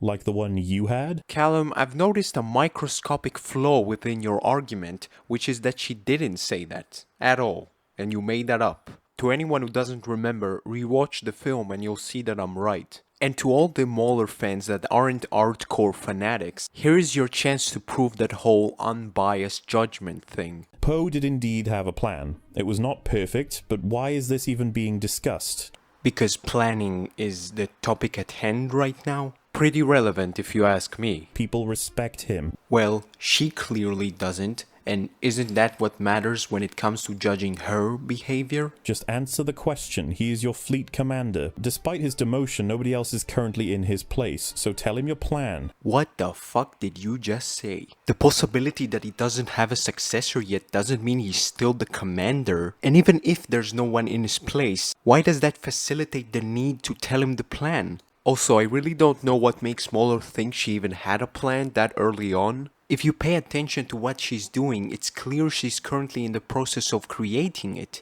Why did you deflect to this criticism of his methods? Because of the method with which he might react to the plan. Why aren't you behaving like a normal human? Because this is not a normal situation. This is not normal tracking, and Poe was demoted because he wasn't acting like a normal soldier. Also, time is of the essence. Unless she doesn't have a plan, and she's stalling. Maybe she's a double agent. Regardless, this dialogue does not flow. The reason the comment is strange outside of etiquette is that since the bombing fleet was so horribly designed, taking out the Dreadnought was a miracle. Atop of the fact that if they hadn't, the Dreadnought would have destroyed them all by now. And then combo that with the fact that if they had all light-speeded out, their entire fleet would be picked off right now because the bombers would be useless. The Dreadnought, the Supremacy, the Star Destroyers, and the fighters would have easy pickings. Poe's issue isn't that he just so happened to lose the bombing fleet, it's that he did it out of impulse, as none of them knew about the tracking at the time. So to quote Jessica Jones, you don't get credit for doing the right thing for the wrong reasons. Finally, in hindsight, Poe made a decision that saved everyone's lives, again, as he has done several times. The point isn't that Poe never saved anyone, the point is... There are things that you cannot solve by jumping in an X-Wing and blowing something up. I need you to learn that. So stop treating him like a child. This scene is not only an example of poor dialogue, it is filmmaking 101 in terms of setting up a villain. We love Poe, or at least the film hopes we do. He is the hero from the first movie, and a POV character, so when a character so brazenly obstructs him and treats him like a child, we are left to wonder why, and we are naturally pointed in the direction of her being evil, or at the least the antagonist. Yes, that's the intent, or at least partially. But it's not over. Poe practically accepts responsibility as well as his diminished rank in what is a sad display of a hero taking a fall for no reason, so that he can ask modestly, what is going on? Captain, Commander, you can call me whatever you like. I just want to know what's going on. Which sort of explains the problem here. I was under the impression that rank mattered like a lot, and both Poe and MauLLy don't understand that. Holdo then replies, I have known many trigger-happy flyboys like you. You're impulsive, dangerous, and the last thing we need right now, so stick to your post and follow my orders. Once again, where does this kind of response come from? Poe's impulsive actions, maybe? Well, because of you, now we have a chance. The General's been after this for a long time.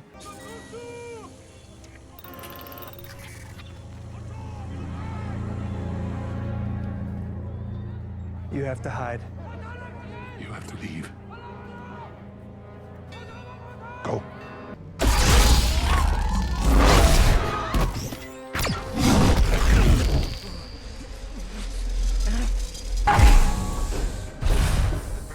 It's in a droid.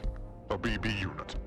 Well then, If it's on Jakku, we'll soon have it. If you genuinely believe that about Poe, then why keep him in the dark? Wouldn't that be the worst thing to do for someone who is impulsive and trigger happy? Well, last time I checked, whenever somebody acts out of order in a military, you don't give him what he wants, you put him in his place. What if she tells Poe that she doesn't have anything yet, and he freaks out?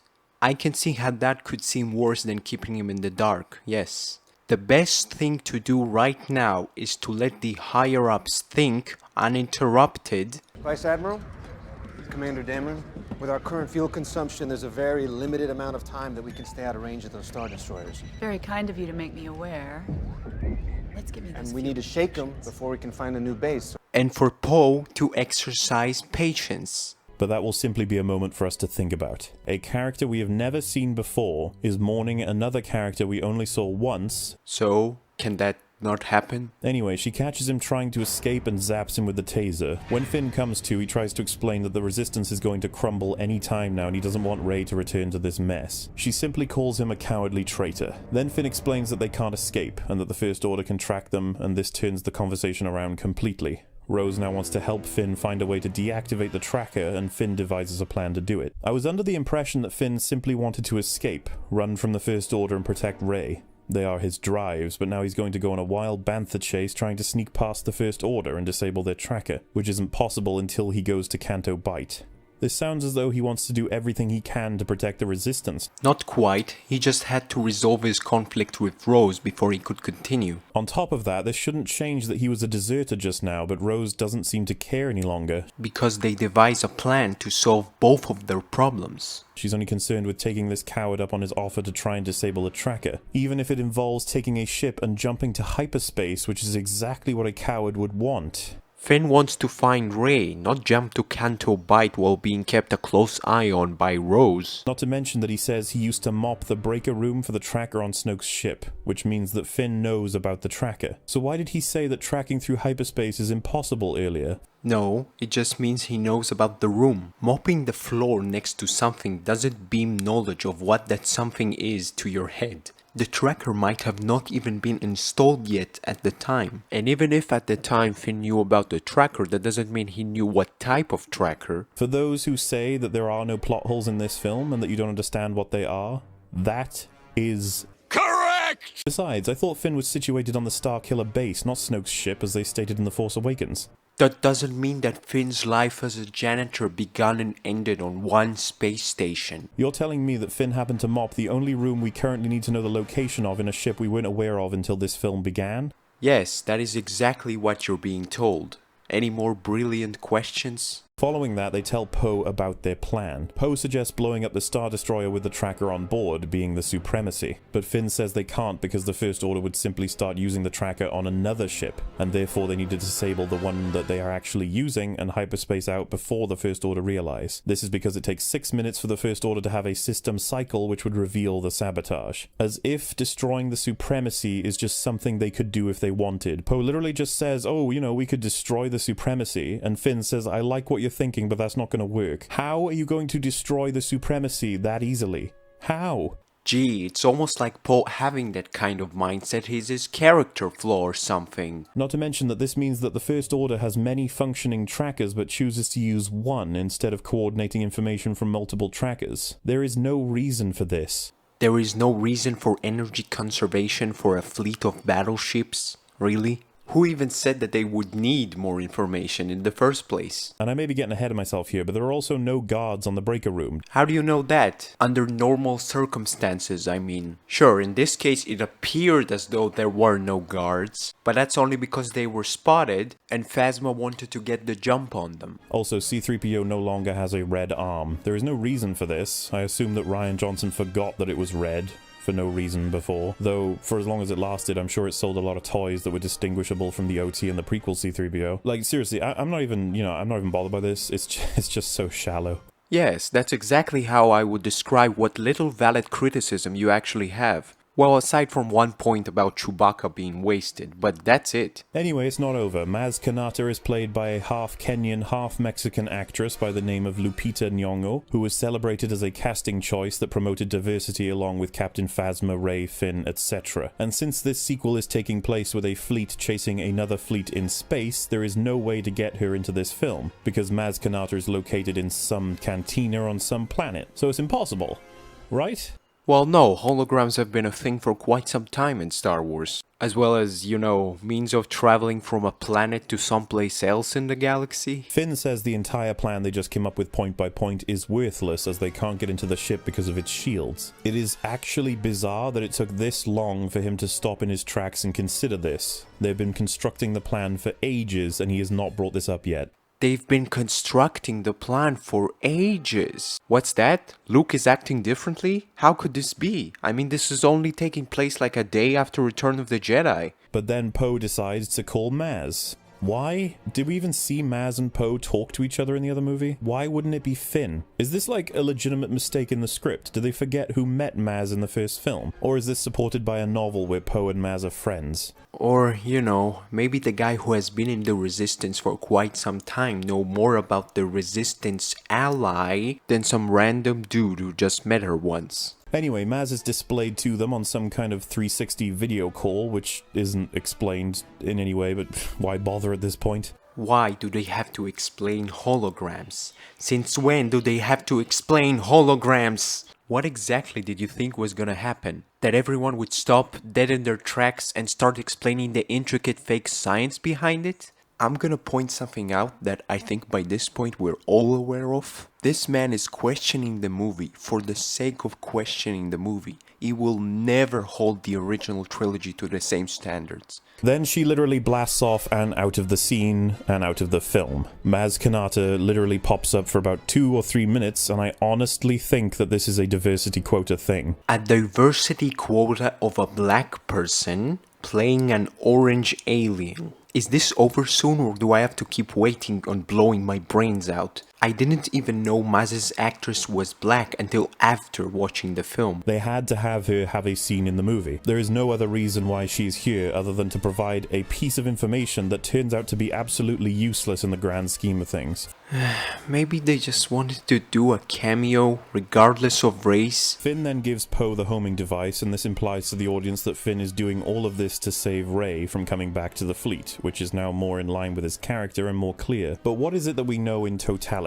The First Order is chasing the Resistance for reasons as we have dissected previously. The fleet must escape. In order to do this, they have to jump to hyperspace. In order to do that, they have to disable the tracker on the lead ship. In order to do that, they have to disable the breaker on the lead ship. In order to do that, they have to break into the lead ship.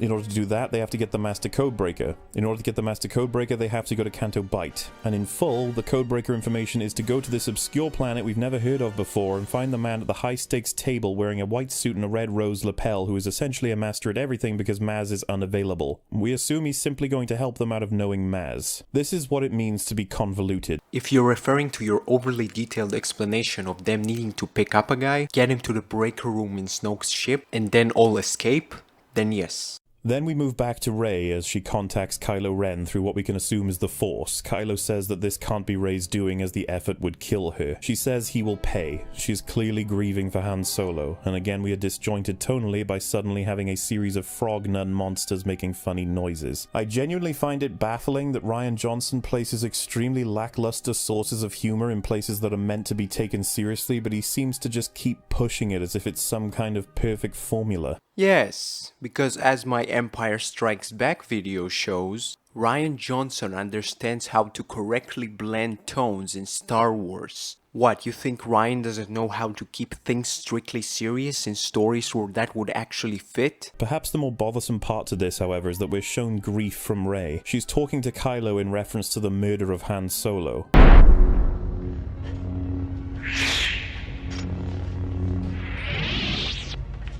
Are you alright? What's wrong? I felt a great disturbance in the Force, as if millions of voices suddenly cried out in terror and were suddenly silenced. I fear something terrible has happened. And we have Luke Luke Skywalker in the background asking about the hole in the wall she just created and then saying in an almost humorous tone, "What's that all about?" Too little short for a stormtrooper. Every scene with Luke is a constant reminder that the man who should be broken from the death of Han Solo is chilling out grumpily in the background, commenting on the environment while Rey grieves for Han Solo. Now, Luke showing more of a reaction got people way more mad. So, is this just bias? Yes, definitely. So Luke begins his lesson with Rey. She makes a comment about how the Force is something that makes things float and allows you to control people, and Luke disagrees. He has her sit down and meditate after explaining that the Force is in everything and binds everything together. He tells her to reach out, and is disappointed that she tries to do that with her hand, and so tickles her with a reed and tricks her into thinking that it was the Force that was doing it. The problem once again is tone. We have this extremely self-contained, self-centered, angry hermit man who begrudgingly accepts to teach Rey about the Force. He is doing that solely to let her know why he will not teach her anything and that the Jedi must end. And then we get some funny jokes. Speaking from my own experience, I use humor to try and cheer myself up while being depressed. It does not have a consistent flow. How do you want your audience to feel, Ryan? Both emotions close to each other, one after the other. We can only be thankful that we didn't have R2-D2 slip and fall over a porg in the scene that he reunited with Luke, since I'm sure that would have been in the deleted scenes. As if them goofing around, even in otherwise serious situations, is not a part of their relationship. R2? R2! Where are you? R2!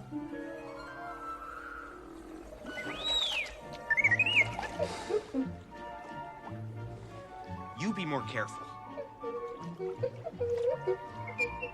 R2, that way. Hell, even in the scene you mentioned... Hey, Sacred Island, watch the language.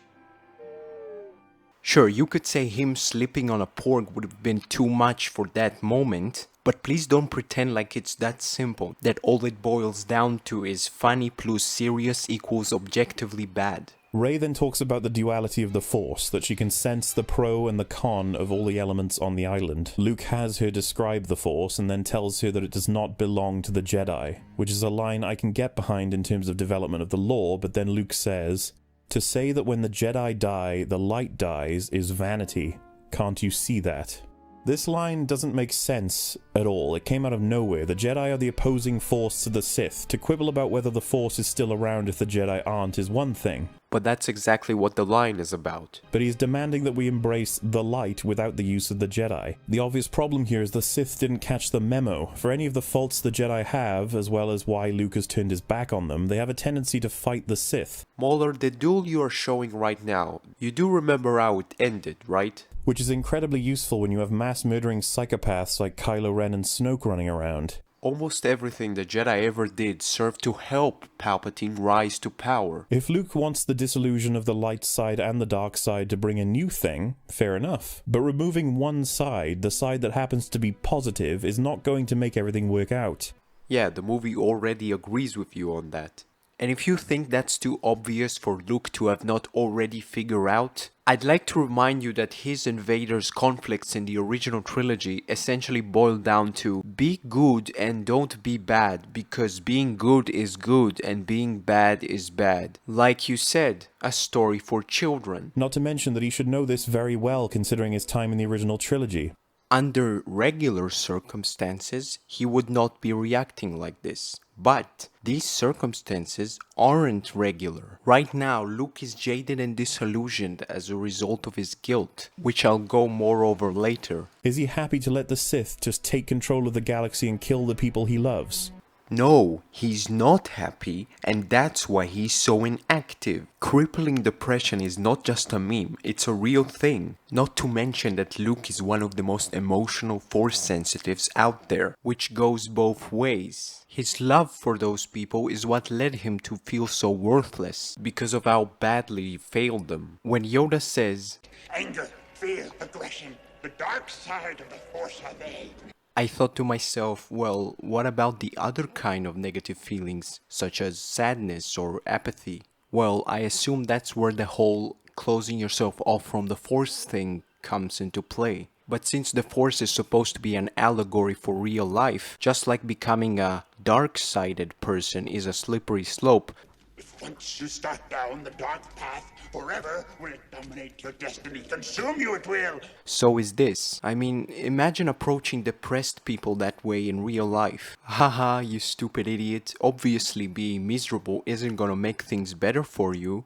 Have you considered not feeling overwhelming sorrow? Anyway, Rey gets a very sudden approach from the dark side. She says it's cornering her, and Luke tells her to resist it while echoing her name. This is an emotional moment that could have been incredible in a developed story, but this just happens so suddenly. Who says it can't? You're acting like Rey already turned to the dark side. We've had, what, 40 seconds of training, and Luke has already had a moment of seeing Rey's darkness. Yes, there's no rule to suggest otherwise. In fact, there's proof against that. Didn't they sense the dark side in Anakin before his training even begun? Wait, not just Anakin. Anger, fear, aggression. The dark side of the Force are they. Easily they flow. Much anger in him. Like his father. Was I any different when you taught me? You see, MauLLy, the issue with your points is that they are much like Rags' personality. Complete and utter dog shit. Luke says she didn't even try to resist the darkness. What a flawless character. That's my Mary Sue. And Rey responds that she couldn't see Luke, and that she figures out that he has closed himself off from the Force. I have no idea what this means. Yeah, that's your video in a nutshell. But I suppose it explains why Luke couldn't feel Han's death. As for whatever else it means, we'll have to allow the film to do its thing. Yeah, its thing, which you'll ignore as well. Luke responds to her by saying that he has only seen this kind of raw strength in Ben Solo, and that it didn't scare him before, but it does now. I mean, is he saying that Rey and Ben have more power than Vader now? Well, with Vader he never focused on sensing his strength all that much. I'll never join you! If you only knew the power of the dark side. Isn't that why Yoda had to tell him, Strong is Vader. Mind what you have learned. Save you again. I don't know, moving on. Finn and Rose leave for Canto Bight, and many have pointed out that Finn is the one who is piloting the ship, despite them making it clear that he cannot pilot a ship in The Force Awakens. I'd like to point out that all I see him doing here is just sit in front of a scanner. You need a pilot. I need a pilot. Can you shoot? Blasters I can. Okay, same principle. We need a pilot! We've got one! You! Use the toggle on the left to switch between missiles, cannons, and mag pulse. Use the sight on the right to aim, triggers to fire. This is very complicated. This is just another mistake in continuity. No, this is just another example of you not being able to think in even a slightly nuanced way. There's a difference between looking at a scanner while the ship is going in one trajectory, a course which Rose likely put them in, considering she's the one who lands. Okay, we get in, we find this code breaker, we get out. You know this town? Canto Bight? From stories. It's a terrible place filled with the worst people in the galaxy. And dodging TIE fighter fire. Or there's an autopiloting feature going on here, but the film was too lazy to explain that. The way I see it, you're the lazy one here. Autopilots already exist in real life, so do we really need the advanced world of Star Wars to re-establish something that is already common occurrence? Why not have characters remind us that they need to eat or drink water while they're at it? Or hey, maybe even explain fuel. Oh. Well, you can forget your troubles with those Imperial slugs. I told you I'd outrun them. Don't everybody thank me at once. Anyway, we should be at all around about 0200 hours. Wait, who's piloting the ship? Or there's an autopiloting feature going on here, but the film was too lazy to explain that. Canto Bight is basically a casino planet filled with creatures that are all fat, disgusting, crazy, and weird while dressing like royalty. It's a wonder you don't get along with them. You have so much in common. Immediately after that, Finn and Rose are captured and placed in jail for parking incorrectly, just as they found the master codebreaker, as Maz Kanata described. Both of them are jailed without sentiment or a time frame because of a parking violation. Right. You were just done explaining how this was a setting ruled by assholes. You know, where the rich have all the power and vice versa. Yeah, that didn't stop being relevant after you stopped talking about it. Also, is it not weird that they left the fleet as soon as possible once they found out about the Codebreaker and they headed to some random planet and it happened to be the perfect time of day to see the Codebreaker in his element rather than sleeping or on vacation or even eating? No, because they didn't just read about him in a newspaper. Maz, a close friend of his, told them. If she's a close friend, that means she probably knows what he's doing. It's not unreasonable to assume that. In fact, you don't even need to assume that. You'll find him with a red plum bloom on his lapel, rolling at a high-stakes table. You may remember that, you know, from when you mentioned it earlier in this very video. And Maz explains that she can get them in, but she's too busy with a union dispute, so she recommends using a man she describes in detail and trusts dearly to the point of making a sexually charged joke. He's just right there. Lucky. Yeah, lucky, except for the part where Finn and Rose are then immediately thrown out and then placed in jail. You might remember it from when, just a few minutes ago, a certain YouTuber expressed frustration with how unlucky they were. Rey is then seen practicing with her weapon and she decides to use Anakin's lightsaber instead while accompanied by her theme, which is wonderful to listen to, by the way, even if it is only for a few seconds. Luke then begins to watch over her as she loses control and slices the rock that she was training with in half to see it fall down on top of the locals. This is probably the only joke that actually landed in a way that made me laugh out loud, simply by virtue of the expression on these creatures' faces. But had they been any further forward, she would have killed them.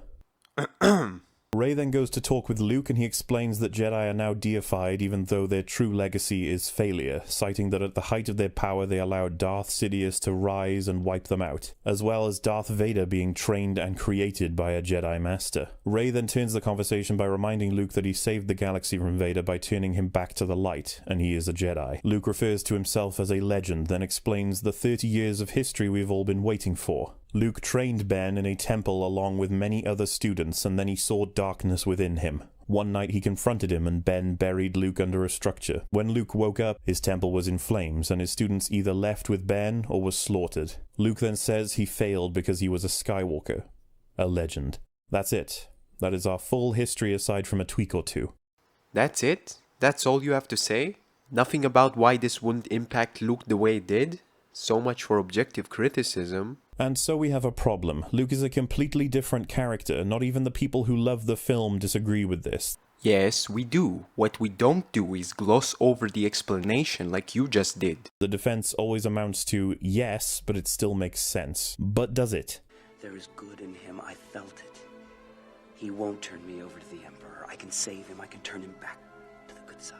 But him and Ben had a completely different history. Luke didn't train Vader, it didn't cause him to turn evil, to murder his other students. If you remember, Anakin despised Obi-Wan, so much so that the latter failed miserably to turn him just because Anakin saw him with Padme in a vision once. So how do you think what happened with Ben will affect Luke's confidence in being the one to save him? We gotta help her. They're my friends, I gotta help them. I have to help my friends because I care so much for them. And me caring so much for them is exactly why failing them to that degree would affect me so drastically. I have to try. Yeah, Luke didn't even try with Ben. Wait, why was Ben with him in the first place? Oh, never mind, I just remembered. There's nothing more we could have done. There's too much Vader in him. That's why I wanted him to train with Luke. This is like watching The Empire Strikes Back, hearing Han complain about the bounty hunter on Ord Mantell, and then wondering why the Falcon is in such a bad shape. Does it make sense that Luke Skywalker would give up on training Jedi he worked to resurrect? You mean, does it make sense for the most emotional Jedi since Anakin Skywalker to mentally collapse after causing the deaths and corruption of his young students, with his life's goals crushing down around him?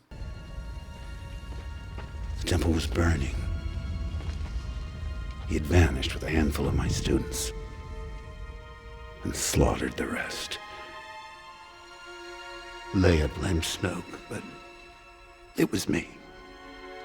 I failed. I've heard the argument that Luke already experienced guilt to this degree with his screw-up in The Empire Strikes Back, And the small problem with that argument is that it's not true. What does Luke say in this film? And I was left with shame and with consequence. What were the consequences in The Empire Strikes Back? Well, he found out he had a Sith Lord for a father and lost Han temporarily, except those were not the consequences of his action, as that would have happened either way.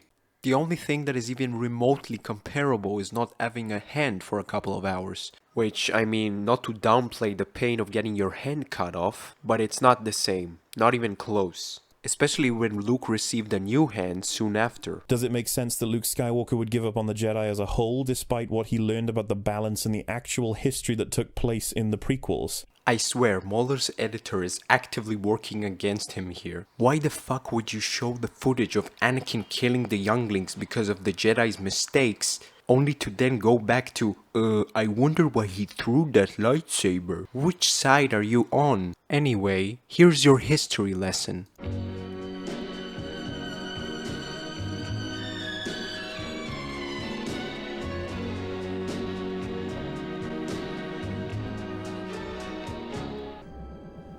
Deliver this report to the Chancellor. His reaction will give us a clue to his intentions. Yes, Master.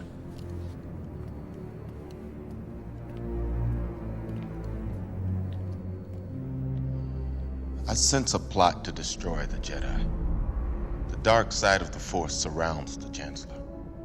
Wait, you can sense that? That means he's the Sith Lord Dooku said was controlling the Senate. You realize you just sent your most unstable Jedi to confront him, right?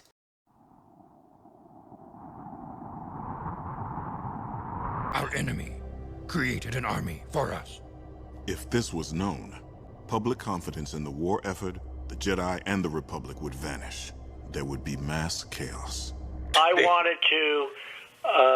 wanted to always play it down. I still like playing it down. Yes, sir. Because I don't want to create a panic. Valiant men the clones have proven to be. Saved my life and yours. They have many times. Believe in them, we must. I just need you to listen to me. Please! I'm not really sure we have any other choice. I was framed because I know the truth. The truth about a plot. A massive deception. By who? Well, there's a sinister plot in the works against the Jedi. I have proof of it. I can prove that everything that I know is true beyond a shadow of a doubt. Show me the evidence. The evidence is in here. It's in here. It's in all of us. Every clone. What is it? Organic chips built into our genetic code to make us do whatever someone wants. Even kill the Jedi. It's all in here. Let's just get you some help first. Then we can review everything. It'll be okay, Fives. We'll sort this out.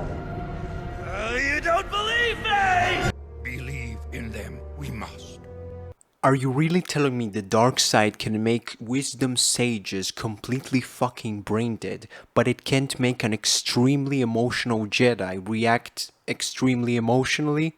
And no, Luke refusing the dark side doesn't just forever 100% cut him off from it, as we saw with how he was almost seduced by it in Return of the Jedi after rejecting it in The Empire Strikes Back. Does it make sense that Luke Skywalker became a fearful coward? Alright, so breaking down the actual explanation, that's clearly a waste of time, but making up how he was secretly afraid of the First Order or something, that's, you know what, forget it. A hermit man. Let's re-examine our standards real quick. Luke causing the deaths of his child students, that wouldn't have an effect on him, but the far less attached Yoda doing the same for similar reasons, that's fine? A tired, grumpy, old, damp sock, asking that we allow him to run away so he can be alone and die. And now you know why people like the writer of Logan love the film, while people like MauLLy hate it. That's because James Mangold can distinguish quality writing from fan service.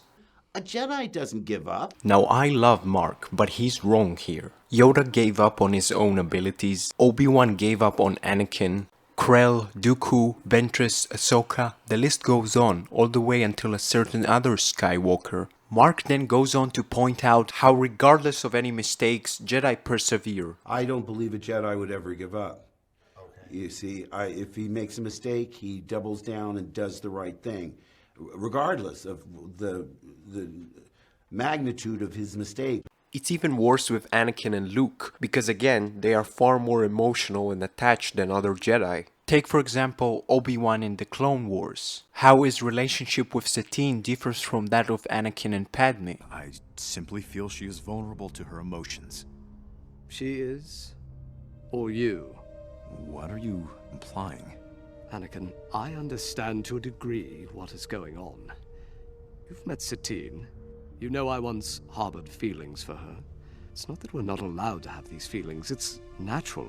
Even after Obi-Wan caused her death, Luke rejects that in The Empire Strikes Back. There's a reason why the Jedi advocated for this. Death is a natural part of life. Rejoice for those around you who transform into the Force. Mourn them, do not. Miss them, do not. I am a Jedi, like my father before me. He has too much of his father in him. That's what I'm afraid of. Now, you might say, wait, so do the Jedi suck or did Anakin suck? Well, I don't think it's that binary. They both had their pros and cons, and Luke was no exception. You know, a Jedi, if he does something wrong, he makes it right. You know, even if he's traumatized and goes away, he regroup within, I don't know, 6 months. 6 months, huh? Well, looks like someone forgot to give Yoda a clock. Look, I do understand Mark's point here, I just don't have to agree with it. The person who wrote Luke seems to have had similar plans, making him like Kurtz from Apocalypse Now, which if anything sounds even more drastically different. Because I said to Ryan, number one, Luke was the most optimistic, hopeful character. I agree. He was that way decades ago. Rey is better than Luke. Are we comparing Rey to OT Luke or TOJ Luke? If it's OT Luke, then she is more powerful. Oh, but dark side users use pain to get stronger. Yeah, except for the fact that the scene with Vader established him being conflicted in the dark side even before. The deed split your spirit to the bone. You were unbalanced. You're afraid that you will never be as strong as Darth Vader.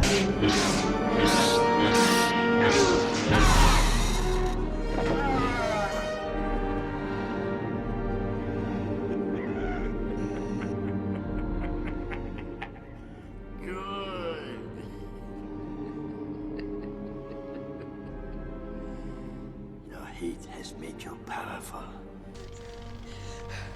You're a monster. You're gonna pay for what you did.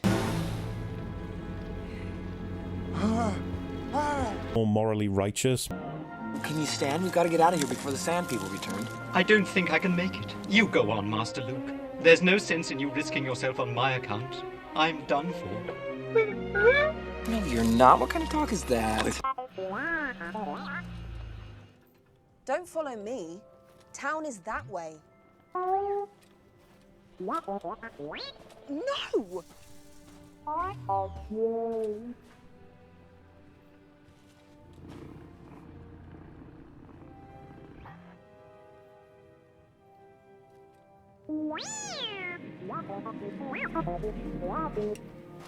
In the morning you go. More ambitious. I want to learn the ways of the Force and become a Jedi like my father. The saber. Take it.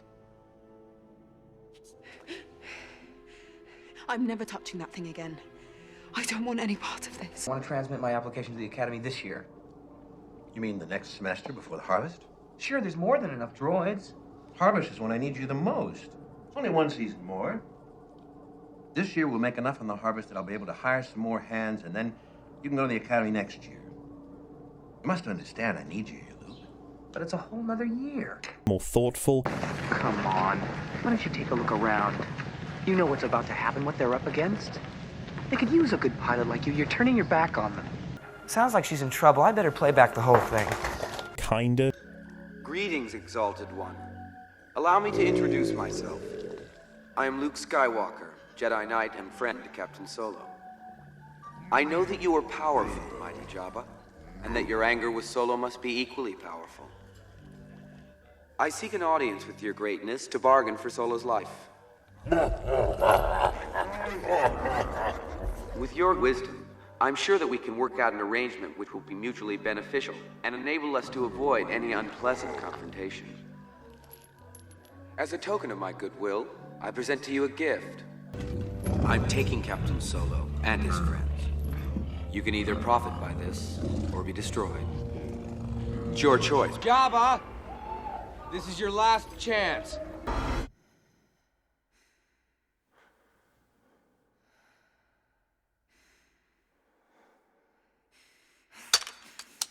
She's everything he should have been, but Luke actually earned those traits, and now they belong to her for free. You are so full of crap. No training. You will know when you are calm, at peace, passive. Breathe. Just breathe. No tests. No trials.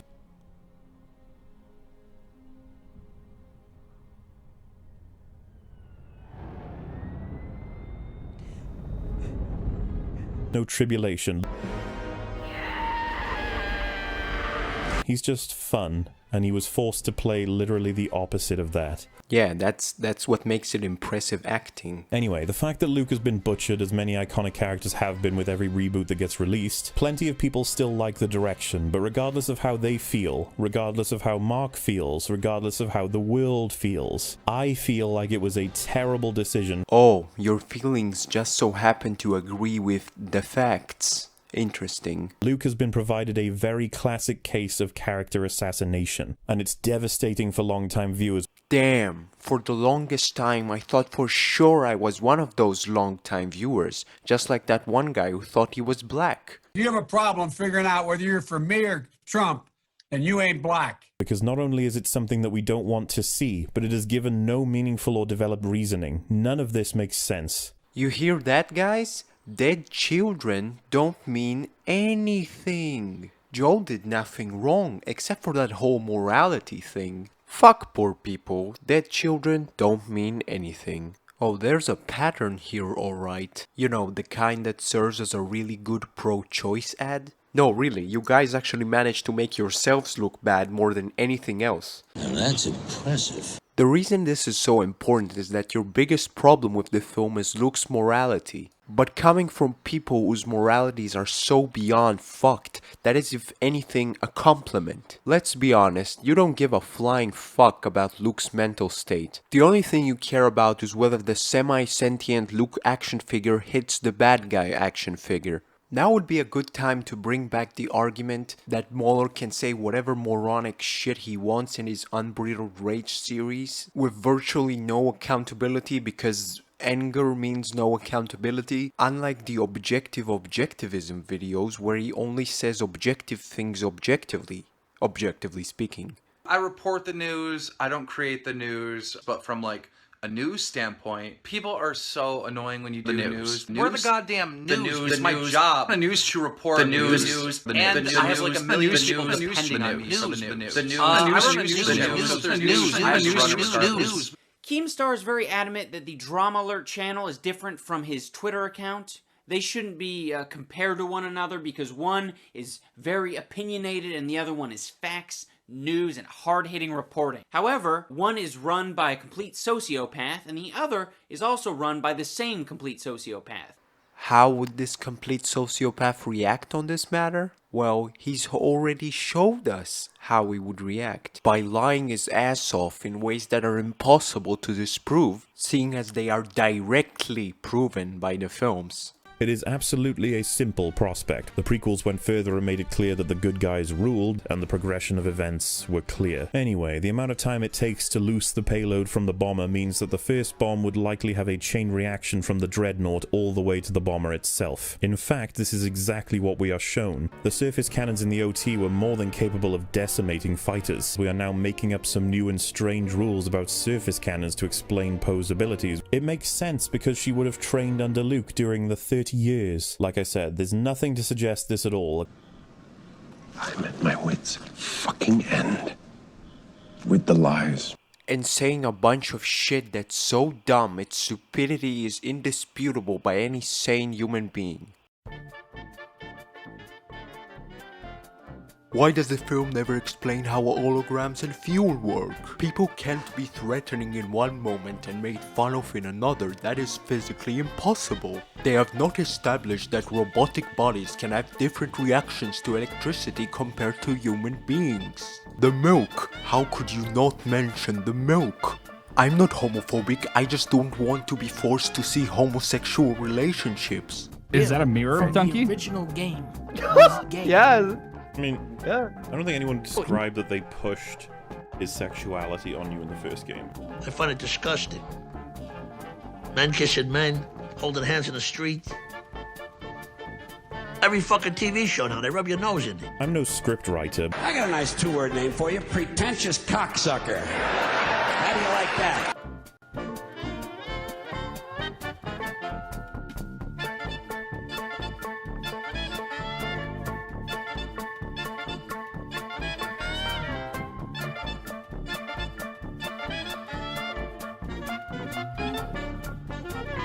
When I read it, I thought, this thing's not going to last because it's too smart.